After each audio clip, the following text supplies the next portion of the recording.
So, we'll say namaskar to one and all. Let us start off with the session for the day. Like always, we'll begin this with prayer and meditation. But before praying, before meditating today, again, we are going to bring some blood flow into our palms.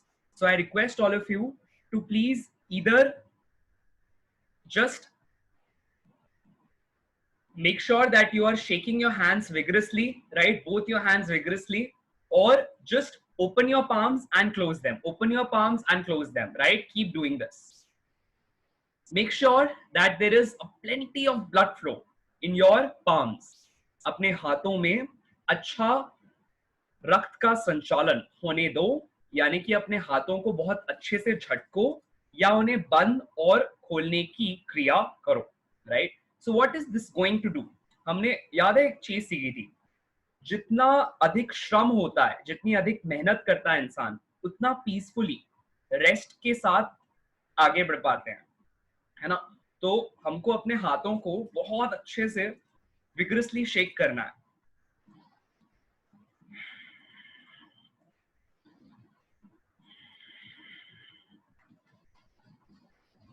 I think plenty of it is done. You can close your eyes and observe the vibrations in your palm. अपने हाथों में होने वाली झुंझुनाहट को आंखें बंद कर महसूस करो. Let all your attention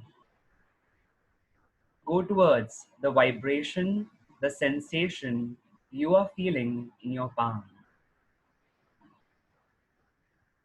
Eyes are closed. Smile on the face.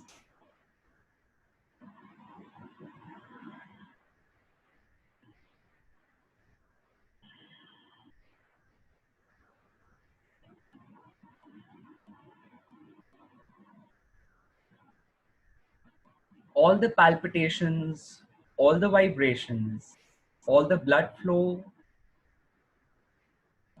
you are feeling in your palms is to be observed. हाथों में होने वाली झुंझुनाहट को महसूस करें. Bring a broad smile on your face. बिना किसी कारण के चेहरे पर एक बड़ी सी स्माइल ले आओ and take a deep breath in. With a smile, deep breath out. फिर से एक बार गहरी सांस भीतर और धीरे धीरे मुस्कुराते हुए बाहर.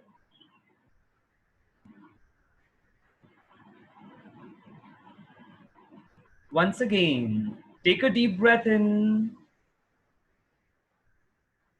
and a deep breath out.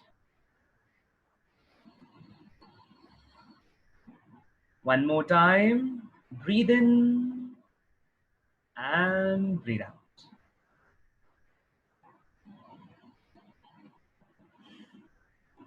The mind and body are in a state of rest in the moment. Meditation is not focusing. Meditation is defocusing. ध्यान का मतलब किसी एक बात पर सारे विचारों को केंद्रित करना नहीं है.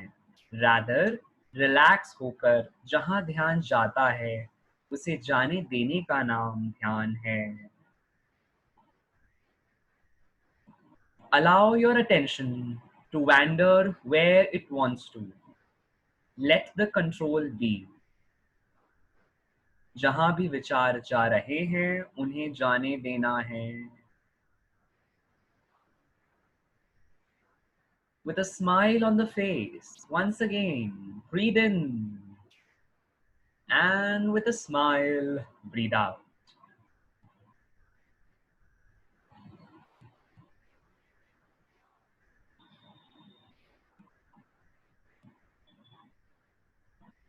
For the next 1 minute of my life, I don't want anything. I let go of the restlessness of wanting to have something. जब तक हमारे मन में रेस्टलेसनेस होती है किसी भी चीज को, किसी भी पद को या किसी परिस्थिति को पाने की, तब तक वी फील टर्बुलेंट. हम टर्बुलेंट तब तक ही महसूस करते हैं जब तक मन रेस्टलेस है. तो आने वाले 1 मिनट के लिए I don't want anything. I am free of all my wishes and desires. With this pure thought, take a deep breath in and a deep breath out.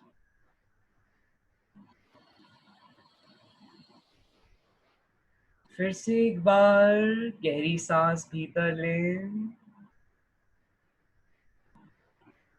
और मुस्कुराते हुए let go.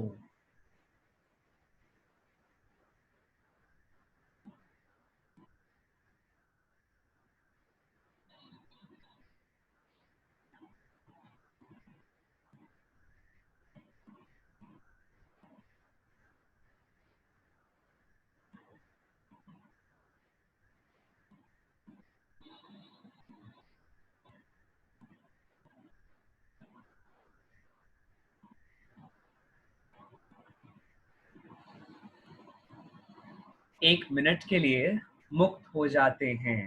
Let us B free right here in the moment. चेहरे पर एक smile हो और मन शांत.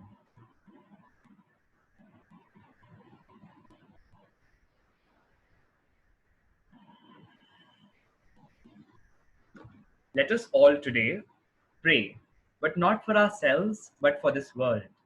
इस दुनिया में सभी लोग सुखी रहें, स्वस्थ रहें, समृद्ध रहें और संतुष्ट रहें. May all be happy. May all be peaceful. May all be in a state of calm and wisdom. May everyone live their life with all the abundance and peace, love and respect.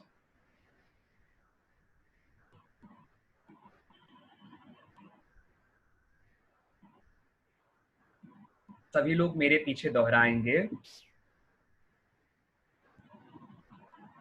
सर्वे भवन्तु सुखिनः, सर्वे सन्तु निरामयाः, सर्वे भद्राणि पश्यन्तु, मा कश्चित् दुःखभाग् भवेत्.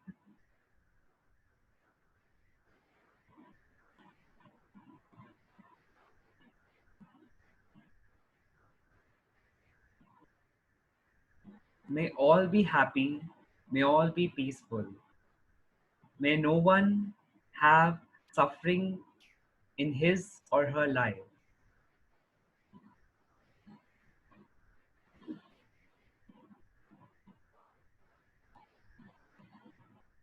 With this thought, with a smile on the face, all of us may open our eyes.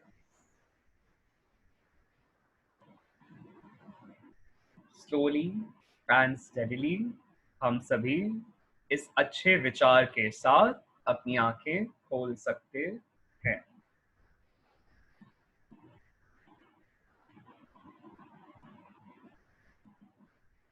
ठीक है. Let's come to the present and start. Before I do, let us take a word from any one of you as a reminder कि हमने last class में क्या किया था. ठीक है. So I'm opening the PPT meanwhile. ठीक है.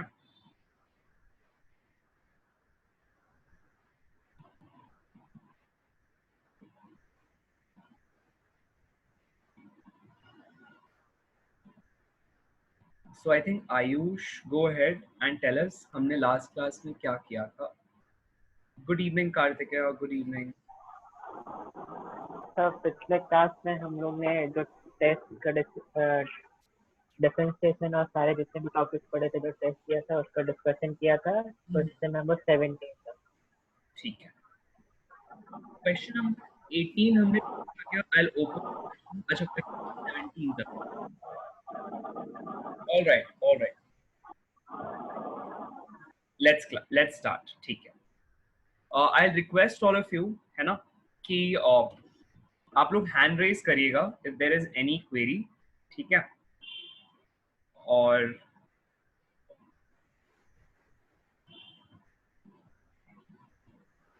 let us begin।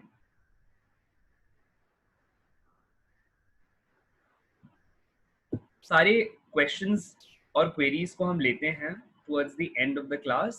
पहले will continue with where we were, है ना, वहां से जहां पर हम थे वो कंटिन्यू करते हैं। लास्ट क्लास के कोई डाउट्स हों या इस क्लास का कोई डाउट हो उसको एक साथ लेते हैं, ठीक है। All right, so yeah so I think we'll just start.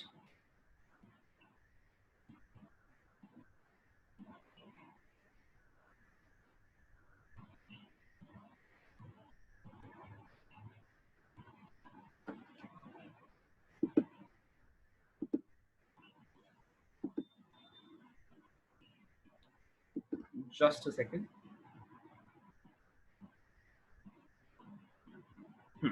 ठीक है, तो देखो अगला सवाल हमें दिया गया है that y is equal to cos of x, है ना।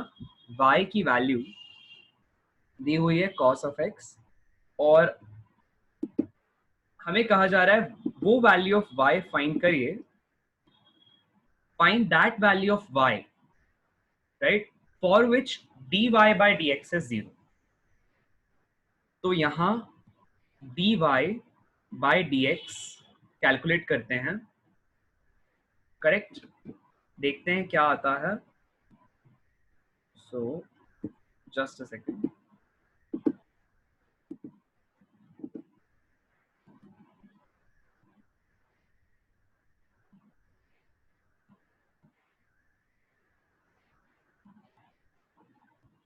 So the value of dy by dx comes out to be minus sin x, है ना। हमें बताना है y की क्या वैल्यू होगी for dy by dx equal to 0। तो यहां पर dy by dx को 0 कर लेते हैं। अब sin x हो जाता है 0, इसीलिए x हो जाएगा 0, ठीक है। ओके, नाउ x तो 0 है, लेकिन क्या हमसे x पूछा गया है क्वेश्चन में? अधिकतर बच्चे यहां गलती करेंगे, वो x की वैल्यू 0 निकालेंगे और आंसर में लिख देंगे। बट क्वेश्चन सॉल्व करते हुए आप लोगों के लिए एक इंपॉर्टेंट नोट क्या है कि क्वेश्चन सॉल्व करने के बाद रीविजिट द क्वेश्चन, इसको लिखो सभी लोग अपने पास, रीविजिट द क्वेश्चन। एक बहुत ही गजब और इंपॉर्टेंट पॉइंट। क्यों इंपॉर्टेंट है? जो मैंने आपको अभी बताया, सब कुछ जानते हुए भी बच्चा सवाल को गलत कर बैठता है अगर वो ये ना देखे कि एक्चुअल में पूछा क्या गया है। तो इसीलिए ध्यान से देखना है कि हमसे पूछा जा रहा है y की क्या वैल्यू है जिस पर dy by dx 0 है। तो हमको ये तो समझ में आ गया कि dy by dx को 0 सब्स्टिट्यूट करने पर x 0 आता है, लेकिन y क्या है at x is equal to 0, ये देखो अब। तो यहां हम जानते हैं y is equal to cos x, क्योंकि क्वेश्चन में दिया है, तो इसमें x क्या करोगे? 0 सब्स्टिट्यूट करोगे, तो cos 0 विल गिव यू 1, ठीक है। तो हमारे पास आंसर आ जाएगा y इज इक्वल टू 1। तो हमने क्या किया? वेरी सिंपल, हमें dy by dx हमने सबसे पहले 0 सब्स्टिट्यूट किया, निकालने के बाद x निकाला, जो भी x की वैल्यू आई इसको वापस इस एक्सप्रेशन में सब्स्टिट्यूट किया और y की वैल्यू हमने कैलकुलेट किया। क्यों? क्योंकि क्वेश्चन में y की वो वैल्यू पूछी गई है जिसके लिए dy by dx 0 है। तो हमारा प्रोसेस ये था कि dy by dx पहले कैलकुलेट करो, राइट, फिर उसको इक्वेटिंग टू 0 करो, देखो कि x की क्या वैल्यू आती है, x की जो वैल्यू आई उस पर देखो y की क्या वैल्यू है। ये हमारा प्रोसेस थी, ठीक है। इसको अपने पास जैसे ही लिख लो, हैंड रेज करो. As soon as you have written this down, raise your hands. Yes, class.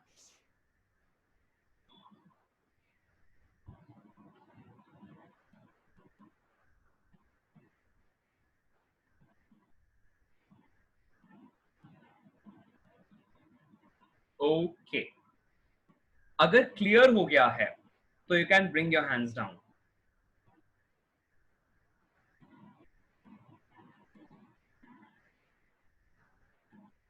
अगर ये सवाल क्लियर हो गया है तो you can bring your hands down. ठीक है.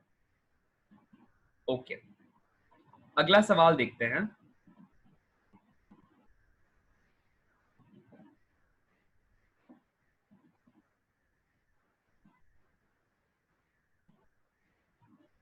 सवाल पढ़ो. क्या लिखता है? एक बलून है जिसको हम फिल कर रहे हैं, है ना. A balloon is being filled with air such that at some instant, एक बलून में हवा भरी जा रही है. कुछ ऐसा होता है कि किसी इंस्टेंट ऑफ टाइम पर for a 0.01 centimetre, 0.01 centimeter increase in its radius, its surface area increases by 1 centimeter square. किसी इंस्टेंट पर ऐसा देखा गया कि रेडियस के इंक्रीमेंट होने पर बाय 0.01 सेंटीमीटर, रेडियस का इंक्रीमेंट होना मतलब चेंज इन रेडियस. याद करो हमने चेंज को ऐसे ही पढ़ा है ना, change is denoted by delta sign. याद करो क्लास के लेक्चर्स में हमने पढ़ा है change is denoted by delta sign. तो change in radius, when the radius changes by 0.01, area changes by 1 centimeter square. ऐसा दिया गया है क्वेश्चन में. पूछा जा रहा है इस इंस्टेंट ऑफ टाइम पर, इस इंस्टेंट ऑफ टाइम पर रेडियस कितना है. एट दिस टाइम, जब उस सेकेंड में जब रेडियस 0.01 से बढ़ गया और सरफेस एरिया उस स्फीयर का, उस बलून का 1 सेंटीमीटर स्क्वायर हो गया या 1 सेंटीमीटर से बढ़ गया, तो उस पॉइंट ऑफ टाइम पर रेडियस कितना था. राइट. अब थोड़ा इसको डायग्रामेटिकली देखते हैं. ये सपोज हमारा बलून है. याद करो हमने ऐसा एक सवाल बनाया भी है. ठीक है. ये हमारा बलून है. अब इस बलून के लिए सपोज हम जानते हैं रेडियस r है. किसी भी एक स्फीयर का सरफेस एरिया उसके रेडियस से कैसे जुड़ा होता है? a is equal to pi r square. ये हम जानते हैं. राइट. अब उसमें कुछ चेंज हो रहा है. क्यों? क्योंकि एरिया तब बदलेगा जब रेडियस बदलेगा. इसका मतलब एरिया रेडियस पे डिपेंड कर रहा है. करेक्ट. और अब हमें यहां पर सिंपली डिफरेंशिएशन का फंडा लगाना है. याद करो हमने क्या पढ़ा है? डिफरेंशिएशन का मूल सिद्धांत, what is the primal cause of differentiation, जो हमने पढ़ा है dy by dx का मतलब क्या है? once again coming back to the roots, हमने पढ़ा है कि dy by dx का मतलब है rate of change of y with respect to x. मतलब अगर x की वैल्यू डेल्टा x से या dx से चेंज हो गई तो y की वैल्यू डेल्टा y से चेंज हो रही है या dy से चेंज हो रही है. ये होती है मीनिंग dy by dx की. क्लियर. अब देखो डिफरेंशिएट करोगे इस एक्सप्रेशन को, क्योंकि पाई कांस्टेंट है तो वो बाहर आ जाएगा डिफरेंशिएशन के.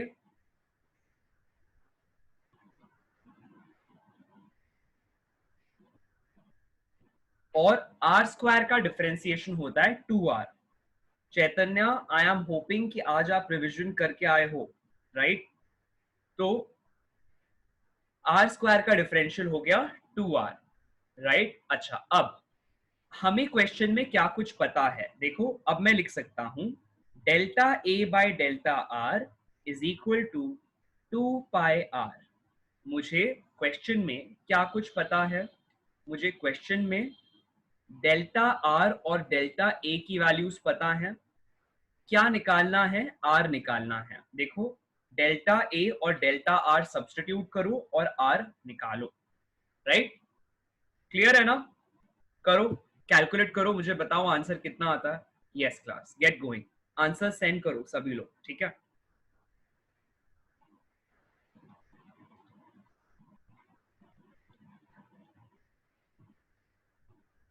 आंसर सेंड करो सभी लोग, सारे क्वेरीज एक साथ में लेते हैं, ठीक है?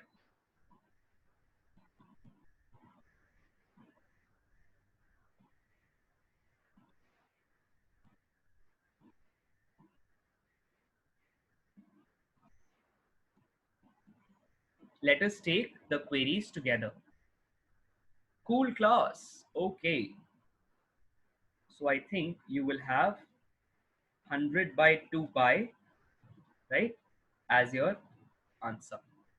ठीक है, let me see आप लोगों के आंसर्स क्या क्या आए हैं।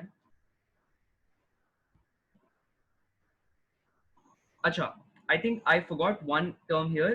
It's 4 pi r square. Thank you for reminding. Right? यहाँ पर 4 आएगा। Thank you for reminding. Thank you.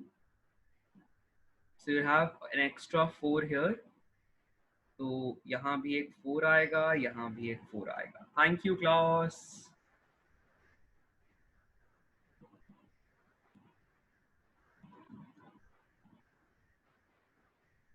Right? So I think you should get 12.5 upon pi as the answer.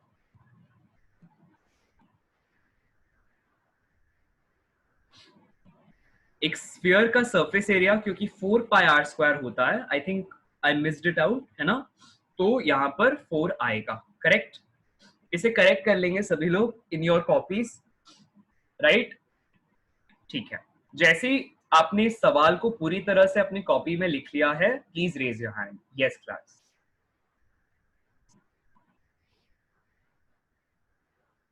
If you have written this down in your copies, please raise your hand. Yes class.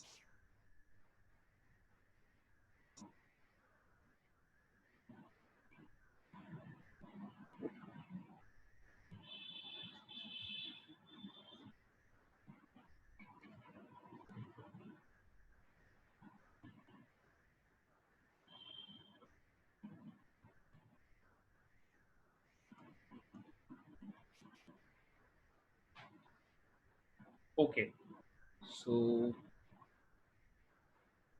okay, Kushal and Rahul are yet writing. ठीक है, लिख लो कुशल, लिख लो राहुल, ठीक है? फिर hand raise कर लो। Okay okay, great. अब जिनको जिनको क्लियर हो गया है, राइट, सवाल और उसका explanation, you can bring your hands down. Yes class.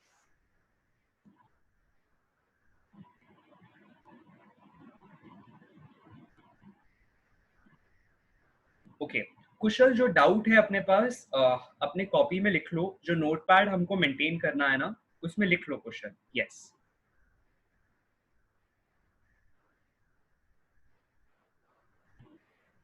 ठीक है, आगे बढ़ते हैं। सो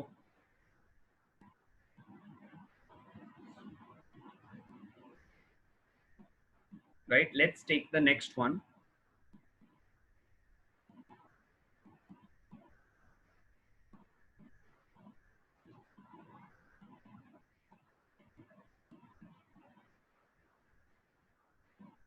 ठीक है, अगला सवाल देखो क्या लिखता है। हमारे पास कहा गया है कि dy बाई डी एक्स की वैल्यू है माइनस साइन एक्स। बड़ा अजब गजब सा सवाल है कि भाई अभी तक तो सर y देते थे, लेकिन आज सर ने क्या दे दिया? dy बाई डी एक्स दे दिया। क्या इसमें कोई ऐसा कॉन्सेप्ट तो यूज नहीं हो रहा है जो सर ने नहीं पढ़ाया है? तो मेरा जवाब होगा ना, इसमें वही कॉन्सेप्ट यूज हो रहा है जो सर ने पढ़ाया है। कैसे? देखो, हम क्या जानते हैं, y is equal to cos of x अगर हो तो उसके लिए dy बाई dx की वैल्यू क्या होती है, याद करो, on an obvious note minus sine x, हाँ या ना? तो इसका मतलब मुझे एक बात क्लियर हो गई कि अगर dy by dx minus sine x तभी हो सकता है जब y की वैल्यू cos x हो। सिंपल एज दैट, है ना? तो एक छोटी छोटी चीजें हैं जो हमको याद रखनी है, राइट? अब कहा जा रहा है find the value of x at y is equal to 0.5, ठीक है? तो आपने क्या करना है, सबसे पहले y और x का रिलेशन लिख लो, y is equal to cos of x, ठीक? At y is equal to 1/2, तो उसकी वैल्यू लिख लो, है ना? 0.5 का मतलब 1/2 हो गया, राइट? हमें x की वैल्यू फाइंड करनी है, राइट? तो ये कब होगा? कौन सा ऐसा एंगल है जिसके लिए कॉस हाफ होता है? आप कहोगे सर 60 डिग्री या फिर π/3 रेडियंस, ठीक? लिख लो। ये है सिंपल सरल सा सवाल, right? Okay, once you are done writing you may raise your hand. Yes class.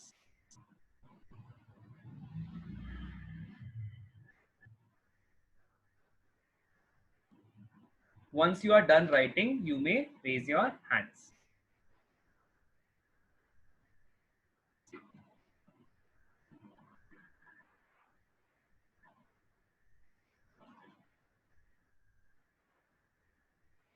कभी कभी ना एग्जाम्स में ऐसे क्वेश्चंस को थोड़ा सा घुमा दिया जाता है, सवाल वही होता है, इसीलिए तो उसको जेई कहते हैं, इसीलिए तो उसको नीट कहते हैं।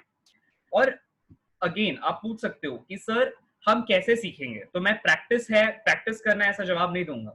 मैं कहूंगा कि जब जब प्रैक्टिस करते हो और ऐसे सवाल आते हैं जहां पे कुछ ट्विस्ट होता है, जो थोड़ा अलग होता है सवाल बाकियों से हटके, ऐसे सवाल को आपको मार्क करना है। याद आ रहा है आपको, मैंने सिखाया था ना क्लास में कि आप लोगों को अपने पास क्वेश्चंस को मार्क करना है। याद आ रहा है? Easy, very easy and challenging. Very easy, easy और चैलेंजिंग, ये तीन अपन के लिए की पॉइंट्स हैं, या ये तीन ऐसा समझो लेवल्स हैं जिसमें अपन अपने सारे क्वेश्चंस को डिस्ट्रीब्यूट कर रहे हैं। या तो क्वेश्चन वेरी इजी होता है, या इजी होता है, या चैलेंजिंग होता है ना? तो आपके हिसाब से सपोज ये क्वेश्चन चैलेंजिंग है, सपोज ये क्वेश्चन चैलेंजिंग है, तो ऐसे चैलेंजिंग क्वेश्चन को मार्क कर लो कि भाई ये एक चैलेंजिंग क्वेश्चन है, इसको फिर अपनी फॉर्मूला कॉपी में लिख लो। तो फॉर्मूला कॉपी में से वो सवाल नहीं जाएंगे जो लेक्चर नोट्स में है या जो कॉपी में है, हो सकता है सर ने अपने टेस्ट सीरीज में दिए हो, लिख लो, है ना? तो याद रखो क्लास, आई विल रिपीट, वो सारे सवाल जो आपसे एक बार में नहीं बने हैं उनको फॉर्मूला कॉपी में जरूर लिखो, ठीक है? तो रिवीजन भी हो जाएगा।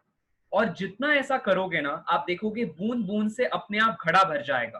कहने का मतलब क्या है, एग्जाम के दिन तक अपने आप ऐसे कॉन्सेप्ट्स आपके दिमाग में क्लियर रहेंगे जिसमें थोड़ा सा ट्विस्ट है, ठीक है? Great, all right. तो अब आप लोग अपने हैंड्स डाउन कर सकते हो अगर ये कॉन्सेप्ट, ये क्वेश्चन क्लियर है। Yes class, go ahead.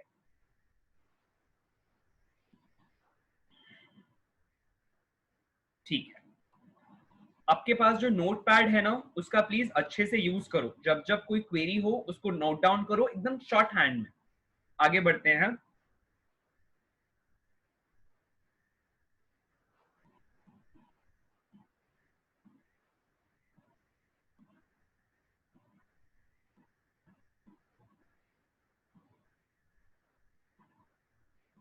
ठीक है, अब सवाल पढ़ो। लिखता है हमें फाइंड करना है tan 120, tan sorry sin 120, cos 120 और cot 120 की वैल्यूज, और फिर इस एक्सप्रेशन का वैल्यू निकालनी है। सिंपल है, कर लोगे। कैसे करोगे, याद करो, हमने सीखा है ना कि tan ऑफ 180 माइनस थीटा और इस तरह की वैल्यूज कैसे निकालते हैं, ऑल साइन टैन कॉस, याद आ रहा है। तो क्योंकि ये हो गया फर्स्ट, ये हो गया सेकंड, ये हो गया थर्ड और ये हो गया फोर्थ क्वाड्रेंट, करेक्ट। अब हमें कहा जा रहा है बताओ भाई कि tan 120 कितना है। तो इस फॉर्मूला से हम क्या जानते हैं कि इसकी वैल्यू होती है, क्योंकि ये 180 है तो tan का tan रहेगा, और क्योंकि सेकेंड क्वाड्रेंट में है यहां से साइन पॉजिटिव होता है इसलिए यहां पर नेगेटिव साइन आ जाएगी, माइनस ऑफ tan थीटा। तो अपन tan 120 की जगह क्या लिखेंगे, tan of 180 minus 60 which is equal to minus tan 60। tan 60 हम जानते हैं √3 होता है, इसीलिए आंसर बिकम्स -√3।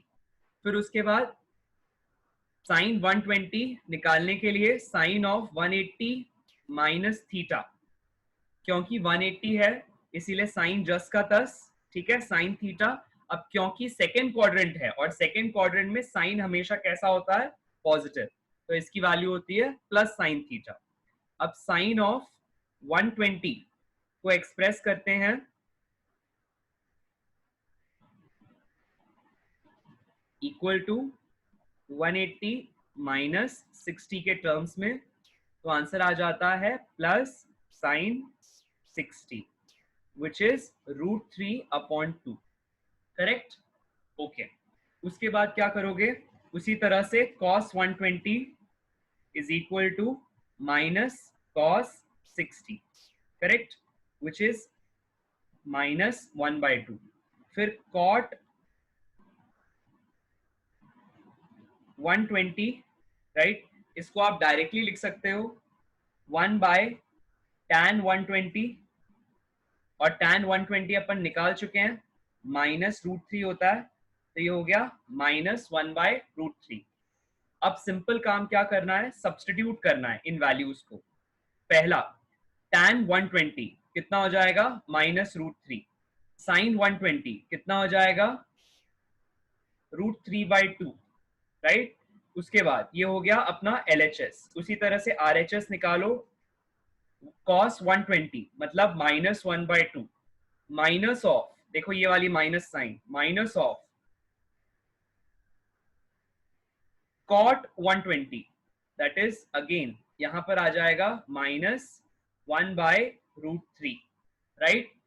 अब बस इतना ही करना है कि वह आंसर निकालो, चेक कर लो आंसर कैसा आता है, ठीक है। तो I think you will get 1/√3 minus 1/2 which is this is 2√3, और यहाँ आ जाता है 2 minus √3, करेक्ट।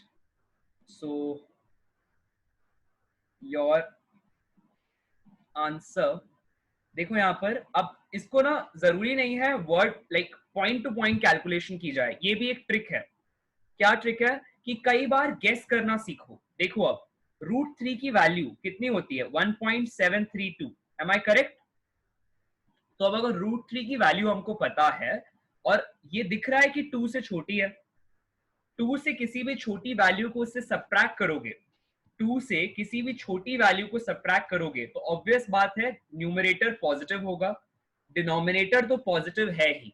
इसका मतलब हुआ जो RHS है वो अपने आप में कैसा हो गया, पॉजिटिव हो गया, जबकि जो LHS है वो अपने आप में दिख ही रहा है कैसा है, नेगेटिव है। इसका मतलब क्योंकि पॉजिटिव क्वांटिटीज नेगेटिव से बड़ी होती हैं इसीलिए RHS is greater than LHS, simple.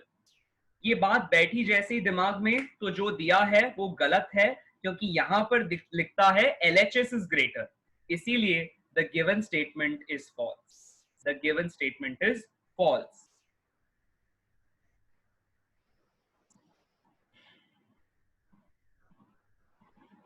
लिख लो, जैसे ही लिखना हो जाए हैंड रेस करो, ठीक है, यस गो अहेड। ऐसे ही सिलसिलेवार ढंग से लिखना है जैसे मैंने लिखाया है, स्टेप बाय स्टेप। मैंने बताया, याद आ रहा है कि शुरुआत में स्टेप बाय स्टेप बनाओ हर चीज को, भले आता हो फिर भी स्टेप बाय स्टेप बनाओ, धीरे धीरे धीरे धीरे, jump with more number of practices, in skipping the steps, लेकिन पहले से स्टेप स्किप मत करना वरना गलतियां होती है, ठीक है? Okay, get going.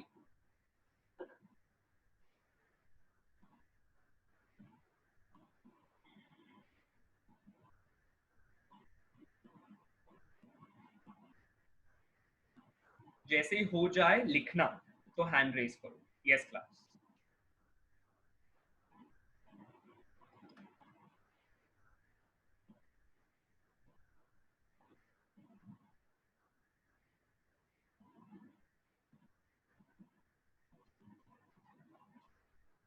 ठीक है, अब अगर सवाल क्लियर है, कॉन्सेप्ट क्लियर है, तो you can bring your hands down. Yes class.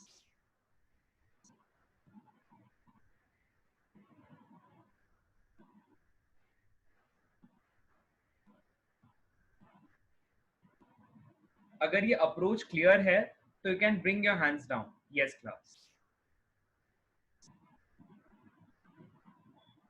Okay Kartikeya, जो भी क्वेरी हो उसको नोटपैड में लिख लो, ठीक है? ओके आगे बढ़ते हैं अगले सवाल पे। सो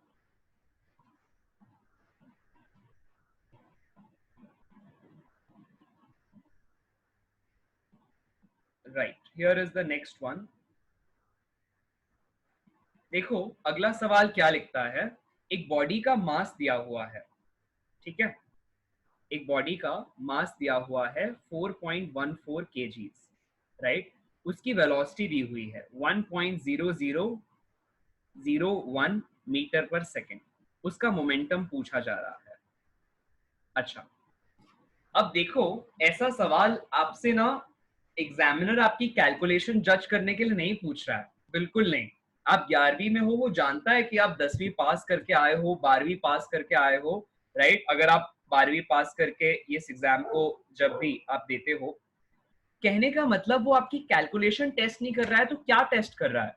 इस सवाल में वो प्राइमरली आपका ये नॉलेज टेस्ट कर रहा है that do you know what is significant figure.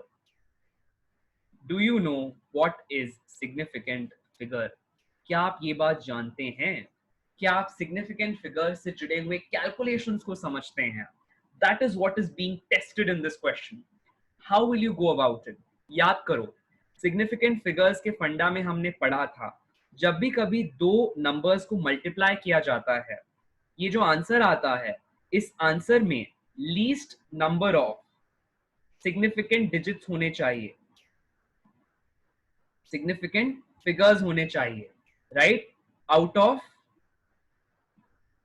Those in A and B. मतलब ए और बी में से जिसके पास भी मिनिमम सिग्निफिकेंट फिगर्स हैं वो होने चाहिए सी के पास। ये हमने सीखा है, राइट?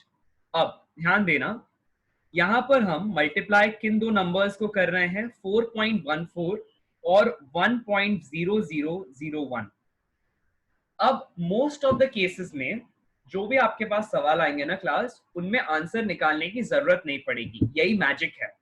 देखो क्वेश्चन में अपने पास क्या क्या ऑप्शंस दिए हैं। You may open the PDF of the questions which I have sent you all. I think I had sent you all the link, है ना? उस लिंक को ओपन करो everyone.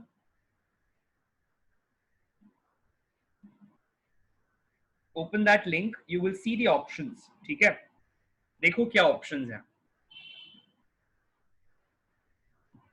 So you have to scroll down, ठीक है? This is on page number, I think this is question number 23, ठीक है? देखो क्या क्या आंसर दिए हुए हैं। एक दिया हुआ है ऑप्शन 4, अगला दिया है 4.1, फिर दिया है 4.14 और आखिरी वाला ऑप्शन है 4.140, ठीक है? अब अपन में इनमें से बहुत ही सिंपली एक आंसर सिलेक्ट कर लेना है, बहुत ही सिंपली एक आंसर सिलेक्ट कर लेना है। कौन सा? देखो लीस्ट सिग्निफिकेंट फिगर, दोनों में से लीस्ट किस में है? इसमें 3 सिग्निफिकेंट फिगर्स हैं, हम रूल्स जानते हैं, राइट? इसमें कितने सिग्निफिकेंट फिगर्स हैं? 5, करेक्ट? तो अब आंसर में कितने होने चाहिए? Least of the two. Answer में कितने होने चाहिए? Least of the two. इसका मतलब आंसर में 3 सिग्निफिकेंट फिगर्स होने चाहिए। तो क्वेश्चन में जब ऐसा सवाल मतलब जब आपके एग्जाम में ऐसा क्वेश्चन पूछा जाता है ना क्लास, तो एकदम पीसफुल माइंड होकर टैकल करना है। ऐसा नहीं सोचना है कि अरे यार मुझे इतनी बड़ी कैलकुलेशन करनी पड़ेगी। नो, कई बार स्मार्टली खेलो, स्मार्टली खेलो एग्जाम में। देखो इनमें से हर एक में सिग्निफिकेंट फिगर्स गिनो, सिग्निफिकेंट फिगर्स गिनो। 1 2 3, राइट? यहां पर कितने हैं? 4। Am I correct? Am I clear? कितने सिग्निफिकेंट फिगर्स होने चाहिए? ऑब्वियस दिख रहा है, 3 ऑप्शन हो गया। Answer number C, that is 4.14, right? Clear हो रहा है क्लास? बहुत सिंपल फंडा है, ये समझ लेना है अपन को। जिसने ये समझ लिया उसका काम बन गया। क्लियर हो रहा है क्लास? कि ऐसा सवाल आए तो सबसे पहला काम करो, सिग्निफिकेंट फिगर्स मैच करो। अगर सपोज ऐसे दो ऑप्शंस में दे दूं, है ना? अब सपोज सी ऑप्शन होता जैसे 4.14 और डी ऑप्शन होता 4.19। हाँ, ऐसे केस में आपको मल्टीप्लाई करके इनमें से एक को हटाना पड़ता, दूसरे को सिलेक्ट करना पड़ता। लेकिन एग्जामिनर्स भी जानते हैं कि आपके पास टाइम की बाध्यता है, यानी कि टाइम का कंस्ट्रेंट है। ऐसी सिचुएशन में स्मार्टली खेलो और वो जवाब चुनो जो आपको कॉन्सेप्ट से मिल रहा है। Am I clear class? Right? Okay, लिख लो। जैसे ही लिख लो हैंड रेस करो। Yes class, get going. सारे सवाल एक साथ लेते हैं। जैसे ही लिख लो हैंड रेस करो।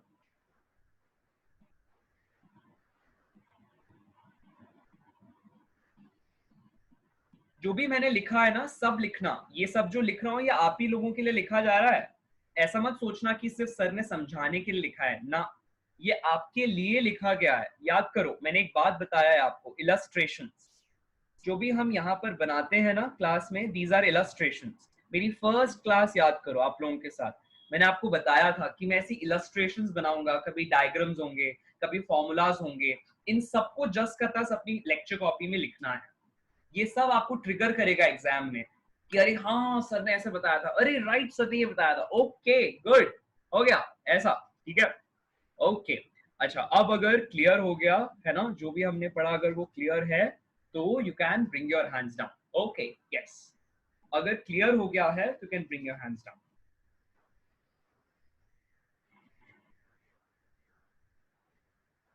ठीक है, आगे बढ़े, चलो गुड। देखो अब आते हैं अगले सवाल पे।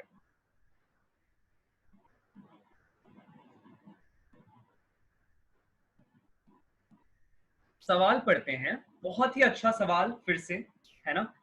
एक ऐसा सवाल जो आपको ले जाता है memories, back in the memory lane. हमने क्या पढ़ा था याद करो? हमने पढ़ा है about the concept of vectors. ये सवाल है वेक्टर का। तो अब देखो ध्यान से क्या हो रहा है। सवाल में कहा जा रहा है we are being given the position of a particle varies with time. मतलब एक पार्टिकल की पोजीशन टाइम के साथ चेंज हो रही है, और जब भी कभी पोजीशन मेजर की जाती है क्लास एक्स वाई प्लेन में, तो x के कोऑर्डिनेट को इस लेटर x से दिखाया जाता है, y के कोऑर्डिनेट को y लेटर से दिखाया जाता है। दिया हुआ है x is equal to T square plus 2t, y is equal to 2t, ऐसा दिया गया है। ठीक, अच्छा अब क्या कहा जा रहा है? क्वेश्चन कहता है if the particle starts its journey from origin, कहने का मतलब at t is equal to 0 वो पार्टिकल ओरिजिन पर है, और ओरिजिन के हम जानते हैं कोऑर्डिनेट्स क्या होते हैं, याद करो। ओरिजिन के कोऑर्डिनेट्स होते हैं 0,0। देखो आते हैं क्या, सब्स्टिट्यूट करो और चेक करो आता है क्या। देखो यहां पर at t is equal to 0 मैं निकालना चाहूं तो आता है ना, देखो x is equal to 0 square plus 2 into 0 कितना आ जाता है? 0। अच्छा, उसी तरह से t इज इक्वल टू 0 पर y देखो कितना आ जाएगा? फिर से 0। अरे वाह, इसका मतलब है कि अगर क्वेश्चन में नहीं भी दिया जाता तो हम ये समझ जाते सर कि t इज इक्वल टू 0 पर वो पार्टिकल ओरिजिन पर है, क्योंकि उसके x और y की वैल्यू 0,0 आ रही है। ठीक है, उसके x और y की वैल्यू 0,0 आ रही है ओरिजिन पर। ये आप नहीं भी कहते तो हम समझ जाते। तो मैं कहूंगा इसका मतलब तुम अब भी समझ जाओगे कि अगर t is equal to 5 seconds पर मुझे पार्टिकल की पोजीशन निकालनी है तो मैं कैसे निकालूंगा। राइट, समझ जाओगे। तो हम क्या करेंगे, हमें जनरल इक्वेशन पता चल गई है, टाइम के साथ वेरी हो रहा है पोजीशन, ये समझ में आ गया है। t is equal to 5 seconds पर पोजीशन पता चल सकती है, बस सब्स्टिट्यूशन का खेल है। At t is equal to 5, x क्या हो जाएगा 5 square plus 2 into 5, correct, which is 25 प्लस 10 गिविंग यू 35। उसी तरह से y is equal to 2 into 5 giving you 10। इसका मतलब वो पार्टिकल, अगर मैं अब इसे एक्स वाई प्लेन पर देखना चाहूं, देखना कैसे देखेंगे अपन। तो t is equal to t is equal to 0,0, t is equal to 0 पर वो पार्टिकल यहां था 0,0 पर, फिर कुछ देर के बाद वो पार्टिकल यहां पहुंच गया। This position is 35,10। कैसे लिखा मैंने ये देखो, हमारे पास x की वैल्यू आ रही है 35 और y की वैल्यू आ रही है 10। तो वो पार्टिकल इस पोजीशन पर पहुंच गया है कब, at t is equal to at t is equal to 5 seconds. हमें ये बात क्लियर होनी चाहिए कि कैसे मैंने टाइम के साथ कोऑर्डिनेट्स को वेरी किया और फटाक से आपने आंसर निकाला। राइट, ठीक है। अब क्लास हम लोग ना इसके बाद एक छोटा सा टेस्ट लेने वाले हैं, देखते हैं कि आप लोग रिलेट कर पाते हो क्या। अब मुझे क्या कहा जा रहा है, मुझे कहा जा रहा है कि मुझे बताना है कि इसका पोजीशन वेक्टर क्या है। याद करो हमने पोजीशन वेक्टर को कैसे समझा है। पोजीशन वेक्टर एक ऐसा वेक्टर है जो तब बनता है अगर मैं किसी भी एक पॉइंट को ओरिजिन से जोड़ दूं such that head is on that point. देखो इसको अपन हेड बोलते हैं और इसको अपन टेल बोलते हैं, है ना। Head is on that point and tail is at the origin. तो मैं इस पूरी कंडीशन को क्या कहता हूं, पोजीशन वेक्टर, या इस वेक्टर को ओपी वेक्टर को मैं कहता हूं पोजीशन वेक्टर। राइट, तो अब पोजीशन वेक्टर की वैल्यू कैसे लिखते हैं हम, देखो याद करो, इसको हम लिखते हैं एक्स कोऑर्डिनेट जो भी है times of i cap. Right, so we have 35 here, so 35 i cap plus y coordinate क्या है 10, right, times of j cap। याद आ रहा है क्लास, क्लियर हो रहा है। तो this is how you will give the position vector of the point when it is at the when it is when time is 5 seconds। Clear हुआ, मैं repeat करता हूं, ध्यान से सुनना। हमने क्या किया, सबसे पहला हमने काम किया, जो भी पोजीशन दी हुई थी टाइम के टर्म्स में उसको लिखा, बस सिंपली वहां t इज इक्वल टू 5 डाला तो उस पॉइंट के कोऑर्डिनेट्स आ गए। उस पॉइंट के कोऑर्डिनेट्स के टर्म्स में हम जान चुके हैं, पढ़ चुके हैं चैप्टर वेक्टर्स में कि इस तरह से पोजीशन दी जाती है। इतना सरल सवाल, इतना सरल सवाल कि अगर आपने नहीं बनाया था तो आपको सोचना चाहिए 2 बार कि अरे मैंने क्यों गलती कर दी, अब नहीं करूंगा, है ना। ये सवाल आना चाहिए मन में। ठीक है, लिख लो, इसके बाद मैं एक सवाल पूछने वाला हूं। ठीक है, क्लियर है ये सवाल सबको। अगर आपने ये सवाल लिख लिया है, ये जवाब लिख लिया है अपने पास, so please raise your hand. Yes class, get going. जैसे ही लिख लो अपनी कॉपीज में तो raise your hand.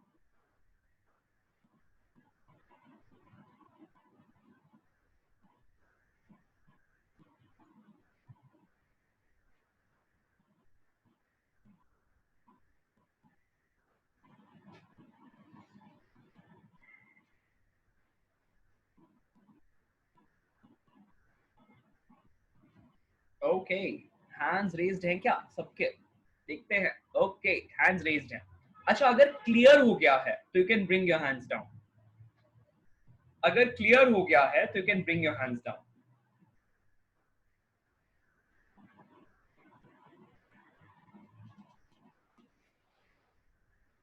Okay, Mehvish जो क्वेरी है उसको एक डायरी में लिख लो, है ना, याद है नोटपैड अपने जो बनाया है उसमें लिख लो। यस महेविश, ठीक है, ओके। अब देखो, हम यहाँ पर एक चमत्कार, एक जादू करने वाले हैं, कुछ नया समझने वाले हैं, ध्यान से देखना, ठीक है। अब मैं सवाल थोड़ा सा बदल देता हूँ, क्या कर देता हूँ, अभी मैं सवाल हमने पूछा था कि t is equal to 5 seconds पर उस पार्टिकल का पोजिशन वेक्टर कितना है ना। अब मैं ये नहीं पूछ रहा, अब मैं आपसे पूछ रहा हूं पार्टिकल की वेलोसिटी कितनी है, पार्टिकल की वेलोसिटी कितनी है, कब, at t is equal to 0 and t is equal to 5।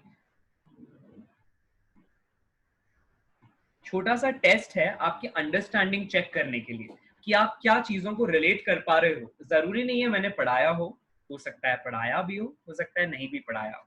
आपको वेलोसिटी निकालनी है, वेलोसिटी वेक्टर कैसे निकालोगे, ट्राई करो, और जैसे ही हो जाता है हैंड रेस करना, ठीक है।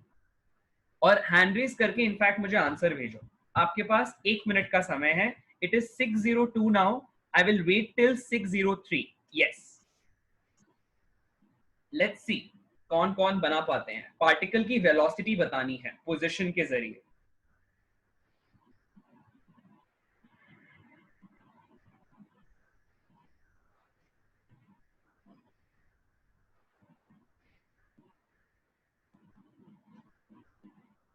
छोटा सा ट्रिकी क्वेश्चन है, I want to just see क्या बना पाते हो क्या।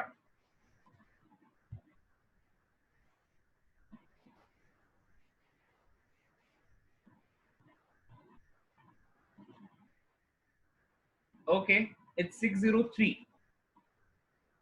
ठीक है। कोई है जो कुछ कहना चाहता है, anyone?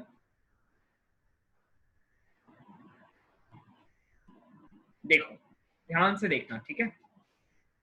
Okay, I think I have some messages coming up.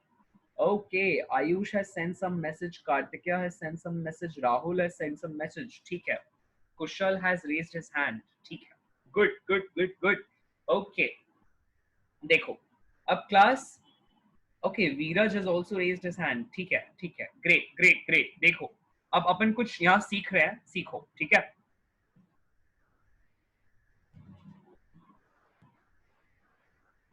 हमें वेलोसिटी बतानी है ना। तो याद करो अपन ने पढ़ा है जो पोजीशन वेक्टर होता है r, that is given by x coordinate times of i cap plus y coordinate times of j cap. इसको अगर मैं ग्राफिकली रिप्रेजेंट करूं तो अपन ऐसा लिखेंगे, देखना, ठीक है।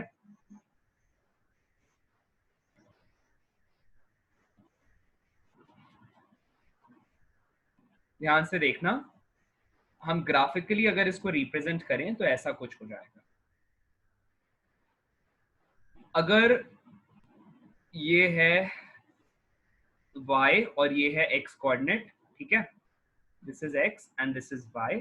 मैं किसी भी एक पॉइंट की बात कर रहा हूं, है ना। ये पॉइंट का जो ओरिजिन से हॉरिजॉन्टल डिस्टेंस है इसको मैं x कहता हूं, है ना, और इस पॉइंट का ओरिजिन से जो वर्टिकल डिस्टेंस है इसको मैं y कहता हूं। तो this point is x, y, और इसका ये जो पोजीशन वेक्टर है इसको अपन r कहते हैं, राइट, याद आ रहा है। और r की ये वैल्यू होती है, याद आ रहा है क्लास। अच्छा, अब उसी तरह से पार्टिकल की वेलोसिटी को लिखा जाता है vx i cap plus vy j cap.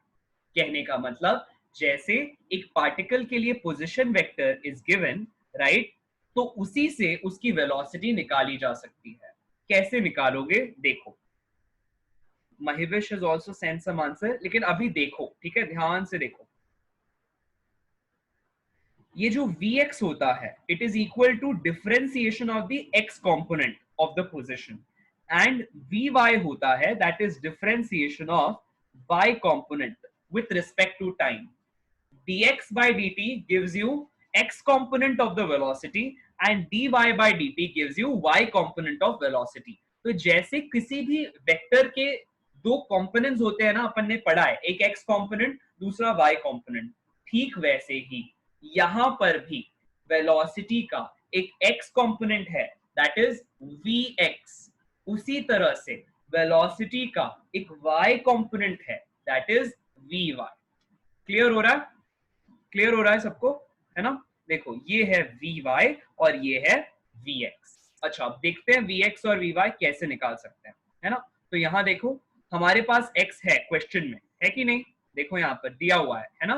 तो अपन इसका डिफरेंशिएशन करते हैं, तो क्या हो जाएगा देखो, t square plus 2t giving you 2t plus 2। ये क्या आ गई?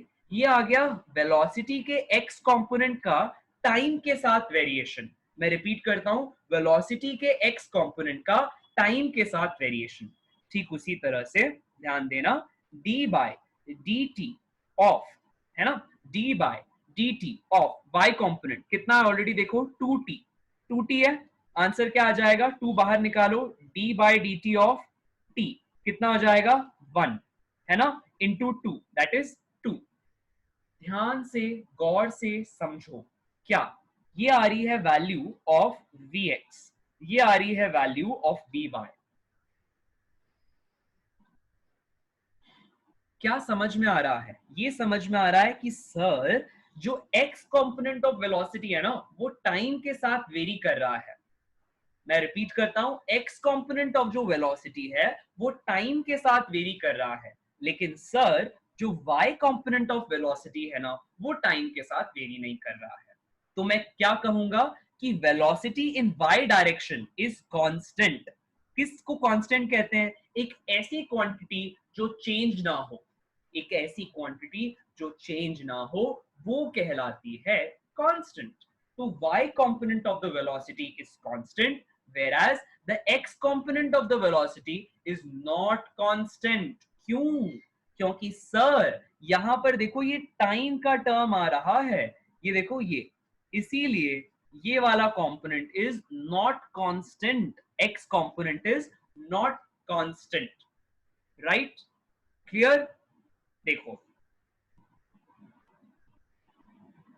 यहां तक एब्जॉर्ब कर लो, ठीक है, जो मैंने बोला ध्यान से एब्जॉर्ब कर लो, मैं वेट कर रहा हूं आपके लिए। अपने ट्रायल्स अभी मत करो, ध्यान से बस सुनो मैं क्या बता रहा हूं, उसको गौर से सुनो। टीचर के सामने ये प्रूव नहीं करना है कि मैं कितना होशियार हूं या कम होशियार हूं, अभी अपने आप को समझाना है। अपन यहाँ सीखने के लिए आ रहे हैं, अपन किससे कितने आगे हैं कितने पीछे हैं, दैट इज नॉट द लक्ष्य। लक्ष्य is to learn, I am coming to classes to learn, ये मेरा प्राइमरी एम है।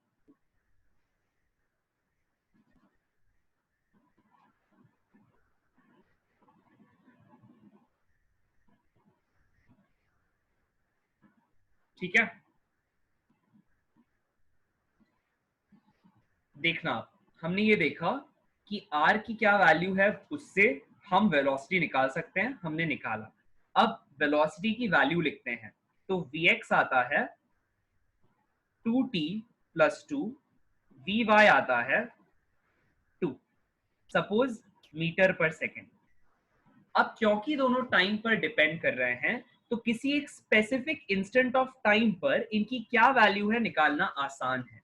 देखो t इज इक्वल टू 0 पर Vx की वैल्यू कितनी हो जाएगी, 2 into 0 plus 2 which is equal to 2 metre पर second, right?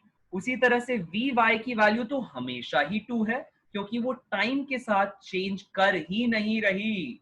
y component is not changing with time for velocity, right? अब अगर कोई भी एक वेक्टर हो, सपोज a, है ना, और उसको मैं लिखता हूं ax i cap plus ay j cap, तो इस वेक्टर को अगर अपन को इसकी वैल्यू या इसका मैग्नीट्यूड लिखना होता था तो हम कैसे लिखते थे? अंडर रूट ऑफ, याद करो, under root of ax square plus ay square, ऐसे लिखते थे मैग्नीट्यूड। तो at t is equal to 0 अगर मैं आपसे पूछूं, अगर मैं आपसे पूछूं कि t इज इक्वल टू 0 पे, t इज इक्वल टू 0 पे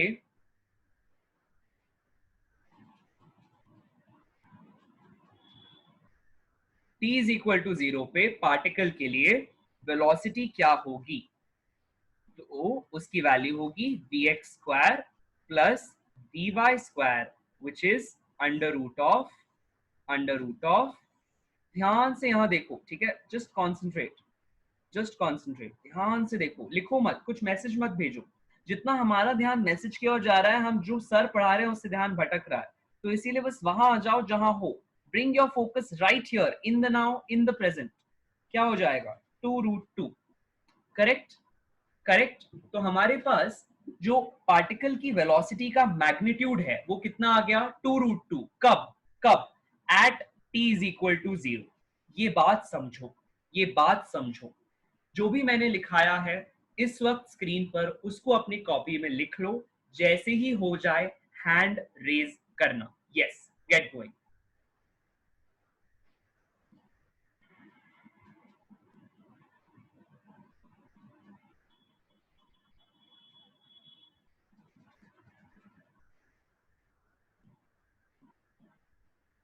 right everything whatever I have written on the screen. जैसे ही हो जाए तो हैंड रेज करना.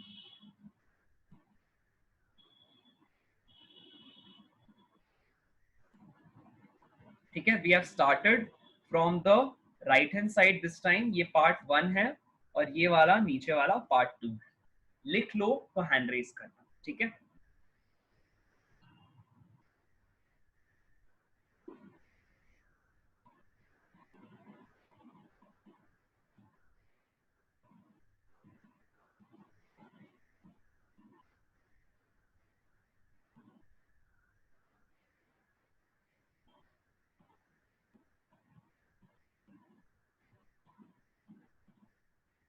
तो ये जो अपन के पास आया ये वेलोसिटी का मैग्नीट्यूड आया. ठीक है. अब अगर मैं वेलोसिटी को वेक्टर फॉर्म में लिखना चाहता हूं, याद करो मैंने क्या कहा है, वेक्टर फॉर्म में चाहिए वेलोसिटी. देखो दिख रहा है, वेक्टर फॉर्म में चाहिए वेलोसिटी. तो अगर वेक्टर फॉर्म में वेलोसिटी चाहिए तो अपन क्या लिखेंगे? यही form, vx i cap plus vy j cap. कब चाहिए मुझे? t इज इक्वल टू 0 पर चाहिए. तो t इज इक्वल टू 0 पर velocity will be again vx i cap plus vy j cap. क्या क्या वैल्यू आई है vx और vy की? देखो 2 और 2 आई है दोनों, है कि नहीं? तो ये हो गया 2 i cap plus 2 j cap. इसको अपने पास लिख लो.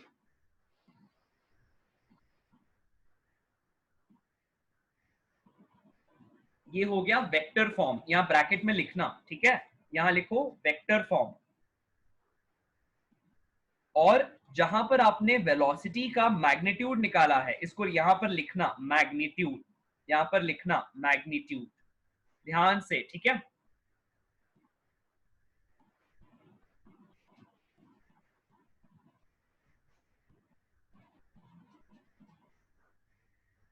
लिखा सबने? वेक्टर फॉर्म और मैग्नीट्यूड लिखा?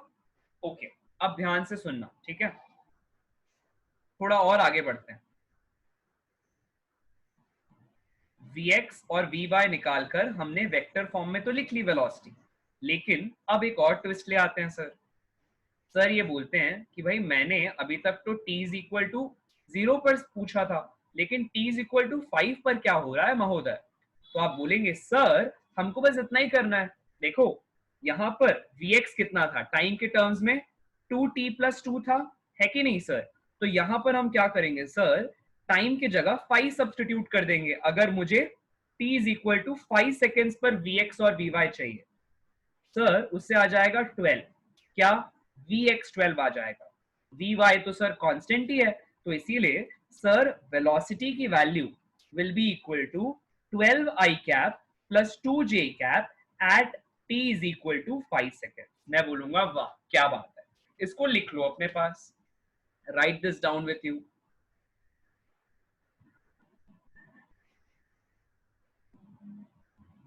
Please write this down with you. Yes.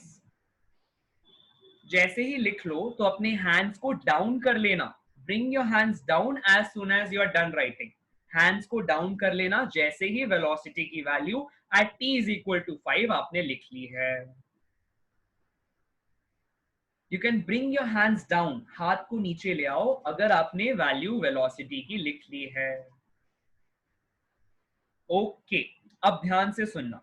अब सर पूछ रहे हैं find out the magnitude of velocity at t is equal to 5 seconds. तब क्या करोगे?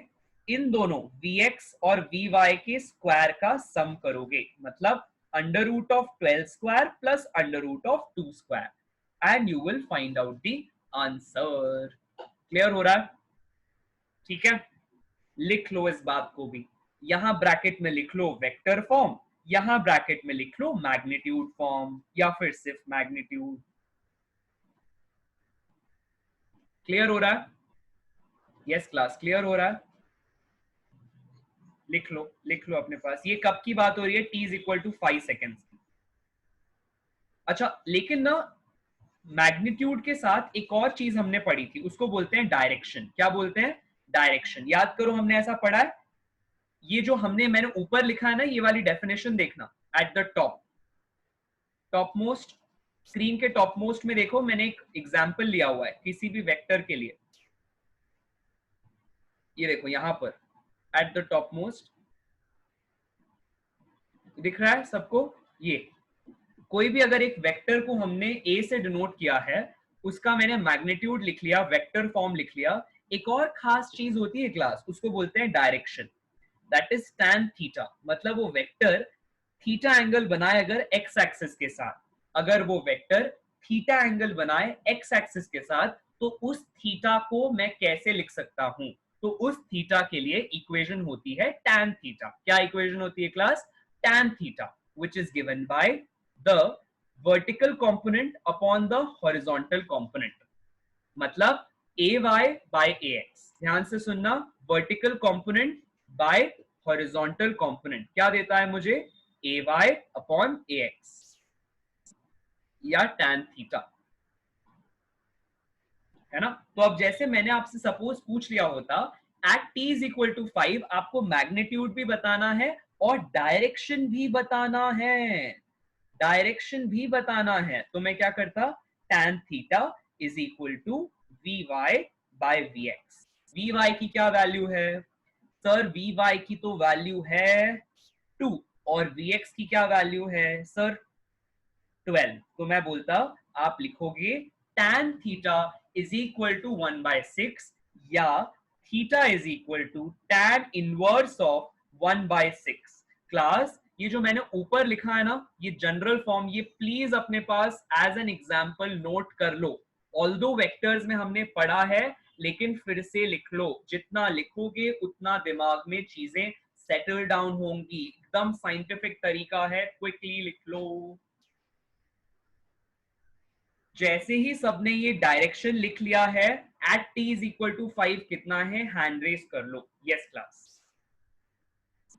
और मुझे क्विकली आंसर करो कि at t is equal to, ध्यान से सुनना, at t is equal to 0, at t is equal to 0 हमारे लिए क्या डायरेक्शन है? उस वेलोसिटी का क्या डायरेक्शन है at t is equal to 0? ये आपका अगला सवाल है, इसको बनाओ और मुझे भेजो बाय चैट ऑप्शन। क्या पूछा है मैंने? At t is equal to 0 आपसे पूछा जा रहा है what is the direction of velocity what is the direction of velocity? इसको बनाना है और मुझे बाय चैट भेजना है, राइट?